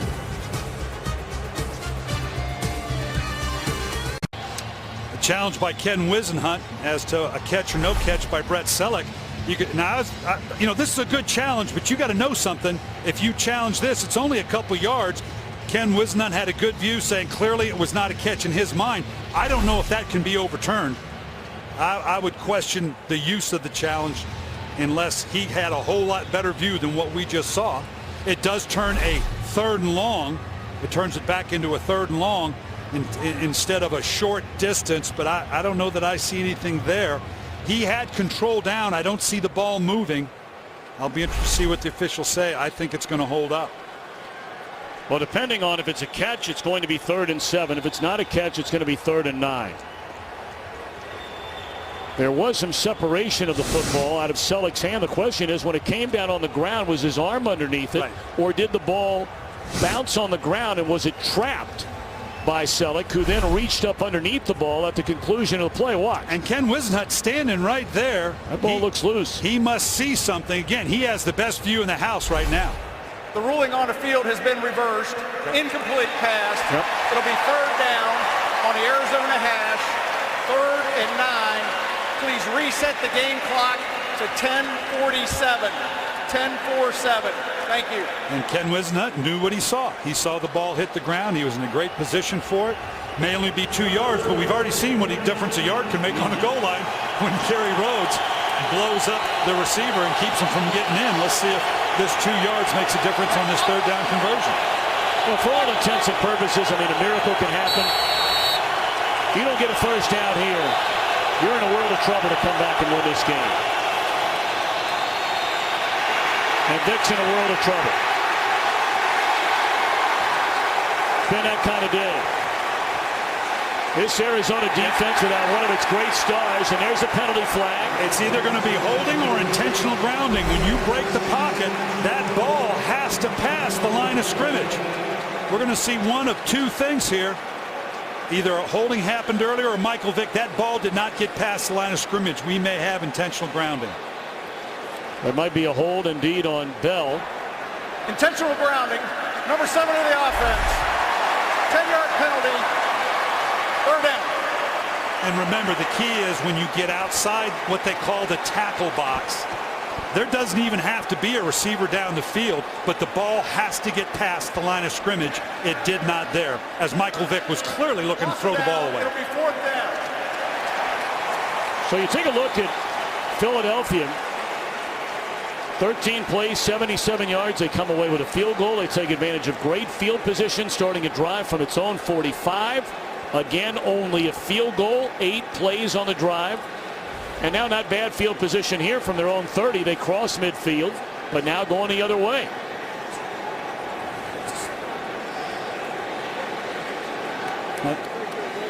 Now they're trying to figure out the spotting of the ball here. The call is intentional grounding. And Andy Reid seems to be questioning the spotting of the ball.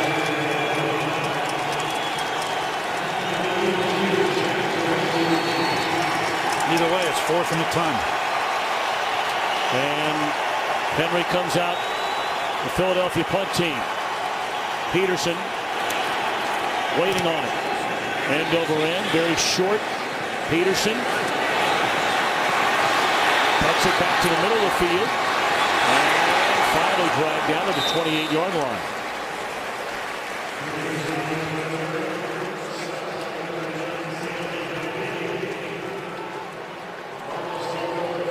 John Dornbos, a long snapper, limping to the Philadelphia sideline. Today's game marks the NFL celebration of Hispanic Heritage Month, a time when the NFL and all teams honor the contributions of their Hispanic fans, players, and communities through designated games and celebrations, many of those in and around Glendale Stadium here today. And of course, of Hispanic descent from El Paso, Texas's Juan Castillo. What an enjoyable guy to spend time with. Good young man there. Well, they came out throwing the last series, trying to offset the fact that Philadelphia was stacking up the box. Let's see what they do here. Yep, same thing. Cobb wisely slides down. He saw the charging Kurt Coleman coming up from the secondary. And the clock will continue to run. Closing in on a 10-minute mark. A game that has been completely and thoroughly dominated. If you take away the total yardage, just the numbers, and they have been so grossly misleading. This has been a game from the very get-go that Arizona has owned the Philadelphia Eagles. Now took advantage of turnovers, building the big 24-0 halftime lead, but a very quiet half for Arizona, obviously on offense. Nice one-handed catch made right there by Hausler, filling in for the injured Todd Heap. Let's see where they're going to spot him. He might have a first down. And if you go out of bounds, you better get the first down, because right now it's all about the flow of the clock. 9:36, you're up 24-6. We've seen that they're willing to throw the ball compared to normally in this situation you're going to run that clock, you're going to milk the clock, you're going to run the ball. I think we'll see Kevin Cobb take as much time at the line of scrimmage now, trying to draw as much clock off, particularly if you're going to throw the ball. But I imagine we should see a steady dose of more runs here, but they're certainly willing to still throw it, particularly if Philadelphia wants to stack all the people in there. 9:12 to go. And a handoff to Stevens Howland. Wrapped up for a 2-yard loss. Let's check in with Kurt Menefee back in Los Angeles. Raiders and Steelers. Oakland only 52 yards passing in this game, but hey, it may not matter. Richard Gordon with the reception from Carson Palmer. 24-21.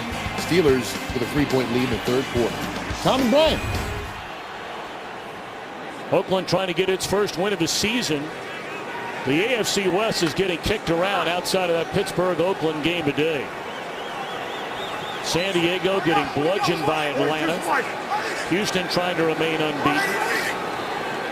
A shocking win early, however, by Kansas City. Incomplete on the second down pass. The intended target was Ryan Williams out of the backfield, and Coleman with him step for step. Nice job closing on Williams. Got to put it away before you turn up and run. Ken Wisenhunt, I got to believe, really likes to see Kevin Cobb in these situations now. No one wants to, be in a 3rd and 15, 3rd and long like this, or a 3rd and 12. But this is where you develop that trust in your quarterback for him to convert on a 3rd and long, or go ahead and put it in the dirt. Let's live to punt the ball. An incompletion isn't the worst thing, and he's going to pick up a few more yards here. Just turned to 3rd and 12. Nice job at home. Number 4 in the offense. 5-yard penalty. Remains 3rd down. And this is that new rule, Tom, in the gun. Call it the Peyton Manning rule, that you can't do too much excessive movement. Watch him in the gun. Can't jerk the head. You can lift the leg to institute the snap. To see that sudden jerk right there, that is going to get called. Last year it would not, but that quick jerking action of the quarterback right there, that's the new rule. It's being emphasized. It's the right call. And it's a good rule, don't you think? It is, because it's unfair. The quarterback's going through all these gyrations. The defense, it's not fair to the defense. If we're going to give them an opportunity to do that from the gun, you got to put some limitations on it. The 3rd and 12 goes to 3rd and 17, and they hand it off to Williams. Still on his feet and gets a first down. All the way to the Philadelphia 43-yard line. What a great young man to visit with the other day, Tom. The story, obviously, what he went through last year. This is just a quick little draw. Nice, safe call on a 3rd and ton. Very rarely does it convert. Look at the blocking down the field by the wide receivers. Excellent job by Floyd. Got his first touchdown reception, first reception of his career. Blocking down the field. Big receiver like Larry Fitzgerald. You love to see this happen for Ryan Williams after the day he had last year. Or excuse me, last week. Almost costing them the win against the New England Patriots. They'll put it back in his hands, and down he goes. He was trying to run out the clock when they gave it to Williams last week. And penalty flags come in late.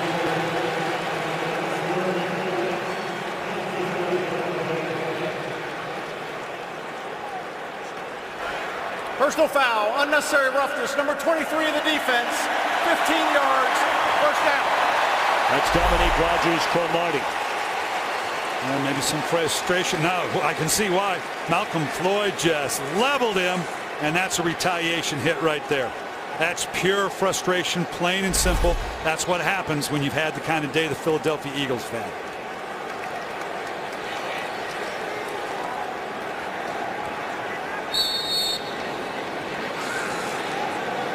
This is what Andy Reid's got to worry about his troops now, notwithstanding how the game ends at 24-6. You talk about the defense of the Arizona Cardinals. How do my guys finish?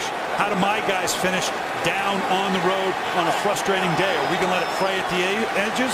Are we going to have penalties? Or are we going to let them go the length of the field for another score? Williams, good yardage again, wrapping up that football. And you talked about Brian. Young man last year missed the entire season his rookie year due to a knee injury, put in unbelievable rehab to get back for this year. And then last week in New England with Wells on the sidelines hurt, they were going to run out the clock. He had a 13-yard run, lost 4, gained a yard, and then fumbled. Was crushed on the sideline, said he was doing everything he could to keep from crying on the sideline. He remembered a fumble with 2 minutes to go during his freshman year at Virginia Tech against North Carolina. They wound up losing the game on a field goal. And of course, last week, Stephen Gostkowski missed from 42. And Arizona held on to win the game, like Williams is going to hold on to the ball. And then to add to that, we sat with the young man, and to find out he was devastated by it. And his teammates obviously supporting him. He turns his phone off, because obviously he just doesn't want to hear from anybody. He knows he's got to go into the facility the next day.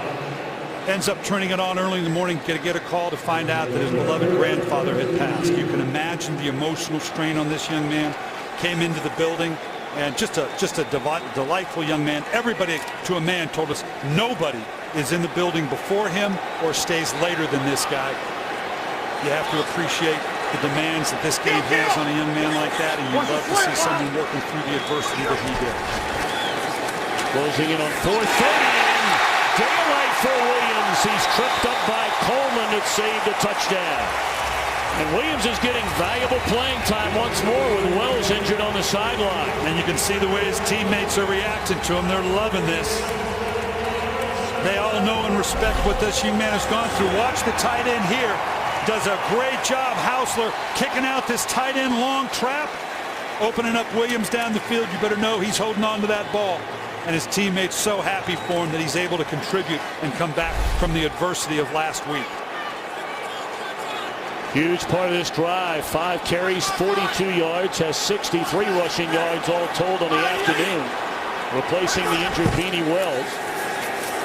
Rod Stevens howling, spins his way to the 7. As the Cardinals are trying to put this thing on ice and go to 3-0 to begin the year. And a win would give them sole possession through the first 3 weeks of the NFL season atop the NFC West, with the 49ers having lost earlier today in Minnesota. And they're doing it in a way that fits the division. San Francisco, a smash-mouth team with good defense. Seattle, obviously, defense is their hallmark. Ken Whisenhunt has built this team in the image of his background with the Pittsburgh Steelers, and that's what he's got going right now. Aggressive, killer defense, being able to play smash-mouth run game when called upon.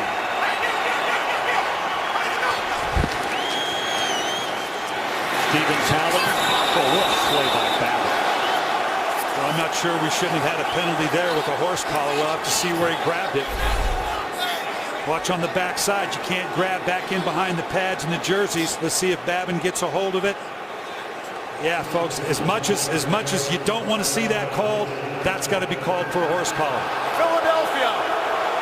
No call. That's a tough one. That's an injury factor call. That's why the horse collar was put in. That one is about clear cut as you can get. That's illegal in the college game as well now. Philadelphia spends a timeout. We're down to the final week and a half of Major League Baseball's regular season. Fox Saturday Brand Baseball will bring you games that could determine playoff spots. Starting with the Rays and the White Sox, both those teams very much in the hunt. We're keeping an eye on the Tigers at Twins, Angels at Rangers, Rockies at Dodgers. We do know Fox Saturday Baseball begins 3:30 Eastern, 12:30 Pacific next Saturday. The only two teams that have clinched playoff berths are both in the National League,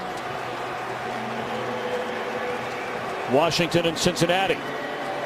Ray Horton's the defensive coordinator, doing a superb job for the Arizona Cardinals. This is someone whose name will pop up at the end of the year as the head coaching derby starts to take off. Very qualified. Really enjoyed visiting with Ray Horton. Has done a heck of a job. Big part of their 9 on 11 wins. Looks like it could be 10 to 12. Let's check in with Kurt Menefee back in Los Angeles. Well, maybe the best team nobody's talking about is the Houston Texans. They are putting it on the Denver Broncos right now in Denver. Owen Daniels from Matt Schaub, 14-yard score. They lead 31-11. Tom and Brian, Peyton Manning less than 50% completions and no touchdowns in this game. Well, Darnell Dockett, meanwhile, left with a hamstring injury. Standing there wrapped up in ice. You know, it doesn't look like a big deal, but Coach, you've been around a lot of guys that played for you. That hamstring or a groin injury, oblique injury, those are the kinds of things that can hang around for a while. Exactly right. It lingers, and it's one of those tough decisions as a coach. Obviously, the Eagles come back, or excuse me, the Cardinals come back and play Miami next week at home. You got to think about maybe putting him down for a week to let that hamstring heal. On third down, they're just going to chew up some groundwork here and force Philadelphia into spending. Are the Eagles going to spend a timeout? Yes. 3:57 to go. Can only wonder how sweet this win must be for Kevin Kolb. I mean, you know, we all know about the trade after he lost his job to Michael Vick going back to the 2010 season when he got hurt. Vick took over. Kolb got a short shot, but Andy Reid has been on record as saying it was the single hardest decision he's ever made in his coaching professional life. But Kolb comes out here, signs a big deal. Things did not go well at the start of last year. He got hurt, lost his job to John Skelton. Open competition going into training camp this year. Skelton won the job. In fact, Kurt Warner, the former great quarterback, led Arizona to a Super Bowl. Of course, said the game seemed too fast for Kolb. A Raider, Tommy Kelly, said in a preseason game he thought Kolb looked scared, looked skittish. He hadn't looked scared today. I don't buy any of that. Field goal is good from 27 yards out. You can only wonder what's going through his mind. This has got to be a gratifying win. He has led his Cardinals over Vick and the Eagles today. Quite a final drive there by the Cardinals. And really, for all intents and purposes, their rookie running back Ryan Williams, he did not play it down last year after getting injured in the preseason. See his numbers overall on the day, but on that last drive, he just rushed for 42 yards. After trying to finish off New England last week on the final drive and fumbled the football and nearly fumbled away a win.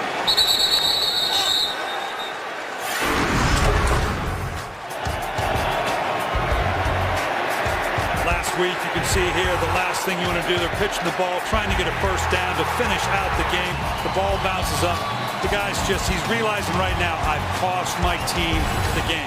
Only to watch the field goal go wide left, to have the day that we talked about. The support of his teammates, that meant a lot to this young man.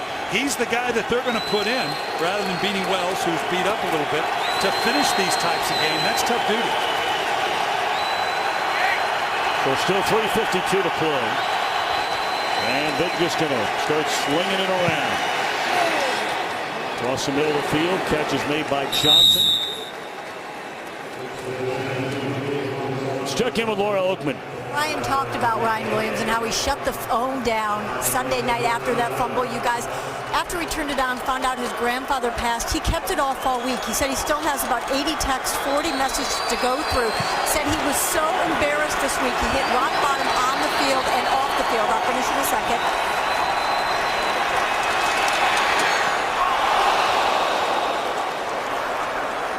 said he hit rock bottom on the field off. He was looking so forward to today, you guys. Said, I need one play. I just need one play to get the gorilla off my back. And the greatest thing standing here on the Cardinals sideline, it's not just offensive teammates who are walking over and hugging him. It's not just defensive players, coaches, trainers, PR guys. Everybody has come over to give this kid a hug. Well, thank you. Vic took another big hit there by Calais Campbell. He'll take another big one here as he just throws it away. James Sanders has had quite a game. I mean, remember when we started today, a huge part of this Arizona defense, Adrian Wilson, was declared inactive due to injury, and Sanders has really stepped up along with Kerry Rhodes. And they're not backing off the pressure at all. There again, Michael Vick one more time on the ground. And obviously offensive linemen hate this. You can see the numbers here. 20 hits, just brutal. That's the little thing you worry about with a Michael Vick, particularly in a game like that, and they still. Oh my goodness. I mean, this young man, whether you're a Michael Vick fan or not a Michael Vick fan, and there are a lot of both, he has taken a pounding today. And we talked about the interior of the line. It happens outside. It happens right up the gut. Calais Campbell's had a field day. Remember now, Dallas Reynolds, the first-year center in. There's been problems outside. There's been problem inside. Michael Vick's going to remember this game for a while, and it's not like it gets any easier for the Philadelphia Eagles. They come back and face the New York Giants next week. That's fourth down play, 4th and 10. They just do get it off and incomplete. You know, perhaps it's start time now, Coach Billington. Even though, you know, oftentimes the West Coast or the Western teams get lost in the shuffle through the first 3 weeks of this NFL season, especially when you consider what they did last week in New England, what they did this week to Philadelphia. It's hard to imagine there is a better defense in the National Football League right now than what Ray Horton has right here in Arizona. And people are going to start believing it. When you finish like the Arizona Cardinals did last year, that usually is a springboard to a good year. That's what coaches will point to. They finished off 7 of 9 wins going down the stretch. They picked up the mantle here. They're now going to have 10 of 12, and the way they're doing it, punishing defense, they'll continue to push the running game. You're right. They are very much feeling like they're for real in a division now that actually looks pretty decent. And here he goes again. How great is this? Williams inside the 20, all the way to the 17. He's knocking on the door of a big finish. That'll put him up to 83 yards after the 20-yard pickup, and he's limping off. Well, he just kind of gets wadded up in here, bounces off of it. They don't wrap up. Something they're going to see in the films tomorrow, I'm sure. Bounces it outside, keeps his legs churning, covers up the ball. He told us he didn't want to change his running style, worrying about fumbling, but he knew you had to do something, and hopefully this isn't serious now. This is what happens to you when you're the back that gets up these physical runs. Looks like maybe just a cramp. That would be a good thing as opposed to a hamstring or a knee. Stevens howling. This will take us down to the 2-minute warning. Our game produced by Bob Stenner, directed by Mr. Delaware himself, Mr. Artie Kempner. Our technical producer, Bob Muller. Our technical director, John Howard. Broadcast associate directors, Wayne Wilson, Yvonne Wagner, and our broadcast associate is Jordan Wolf. Thanks to Tom Barbary, Scott Snyder, Bill Harmon up here in the booth. 2-minute warning. All Eagles today.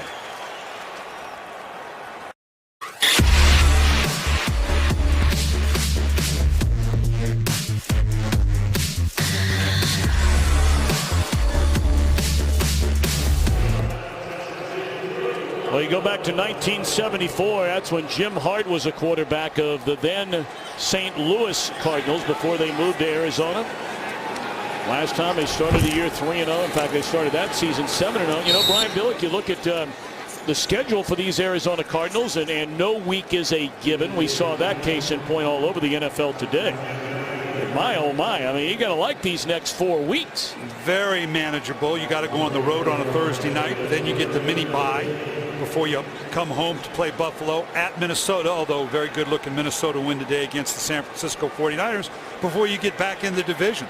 This is a schedule that gives Ken Whisenhunt's team an excellent opportunity to get some momentum.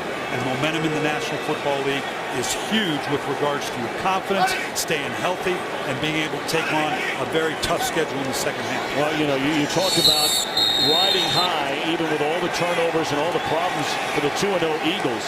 Conversely, you look at their schedule after a loss today, and things better get cleaned up in a hurry, or it's going to have a hard time getting Michael Vick on the field to start each and every week, especially against these next two defenses. Yeah, the New York Giants, you know what Pittsburgh can do in terms of bringing pressure. A Detroit team that obviously after a loss today is always desperate. You get a little bit of a bye, and then who's hotter than the Atlanta Falcons right now? So you're right. Andy Reid knows that. He knows the job in front of him, and I don't know what they're going to pull out of this film. I'm not sure this isn't one of those films you just don't even show the guys. What are you going to get out of this? Let's get on to the New York Giants. And that'll be the final play of the afternoon. And naturally, as we saw last week, Philadelphia does have a timeout left. And on a 4th down, they take the knee, so there will be a stoppage of the clock to change possessions. What we saw last week, Giants and the Buccaneers, that was quite the to-do around the NFL. Yeah, we're not going to see this here, obviously, because there's too much of the differential. If it were one score, I don't think you'd still see it. Still people talking about Greg Schiano in Tampa Bay. You know, you're going to stay competitive. I think he went a little Jersey Shore on us and buffed up afterwards with some of the criticism. I don't think it's good for the league. It's a health issue. I'm not sure that we'll see much of it later on, but obviously in a game like this, he'll take the knee and it'll be over. And the beat goes on for Larry Fitzgerald against the Philadelphia Eagles in now 5 games, including the NFC Championship game here in 2008. Almost 600 receiving yards and 9 touchdowns. This guy can do everything. He can conduct a symphony, as he did on Thursday night. You know what I love best? Asked him what he was most worried about. He says, I just don't want to drop the baton. Larry Fitzgerald, man. That's the thing you're worried about, huh? I don't think it's going to. Look at the grin on his face. This is an outstanding young man. Yes, he is. Had a great time. Does so much for the community. Like I said, any young person, this is the guy you want to. This is the lead you want to follow. Without a doubt. So the Cardinals, for the first time since '74, have started the year at 3-0 with a convincing 27-6 thumping of the previously unbeaten Philadelphia Eagles. Back in a moment.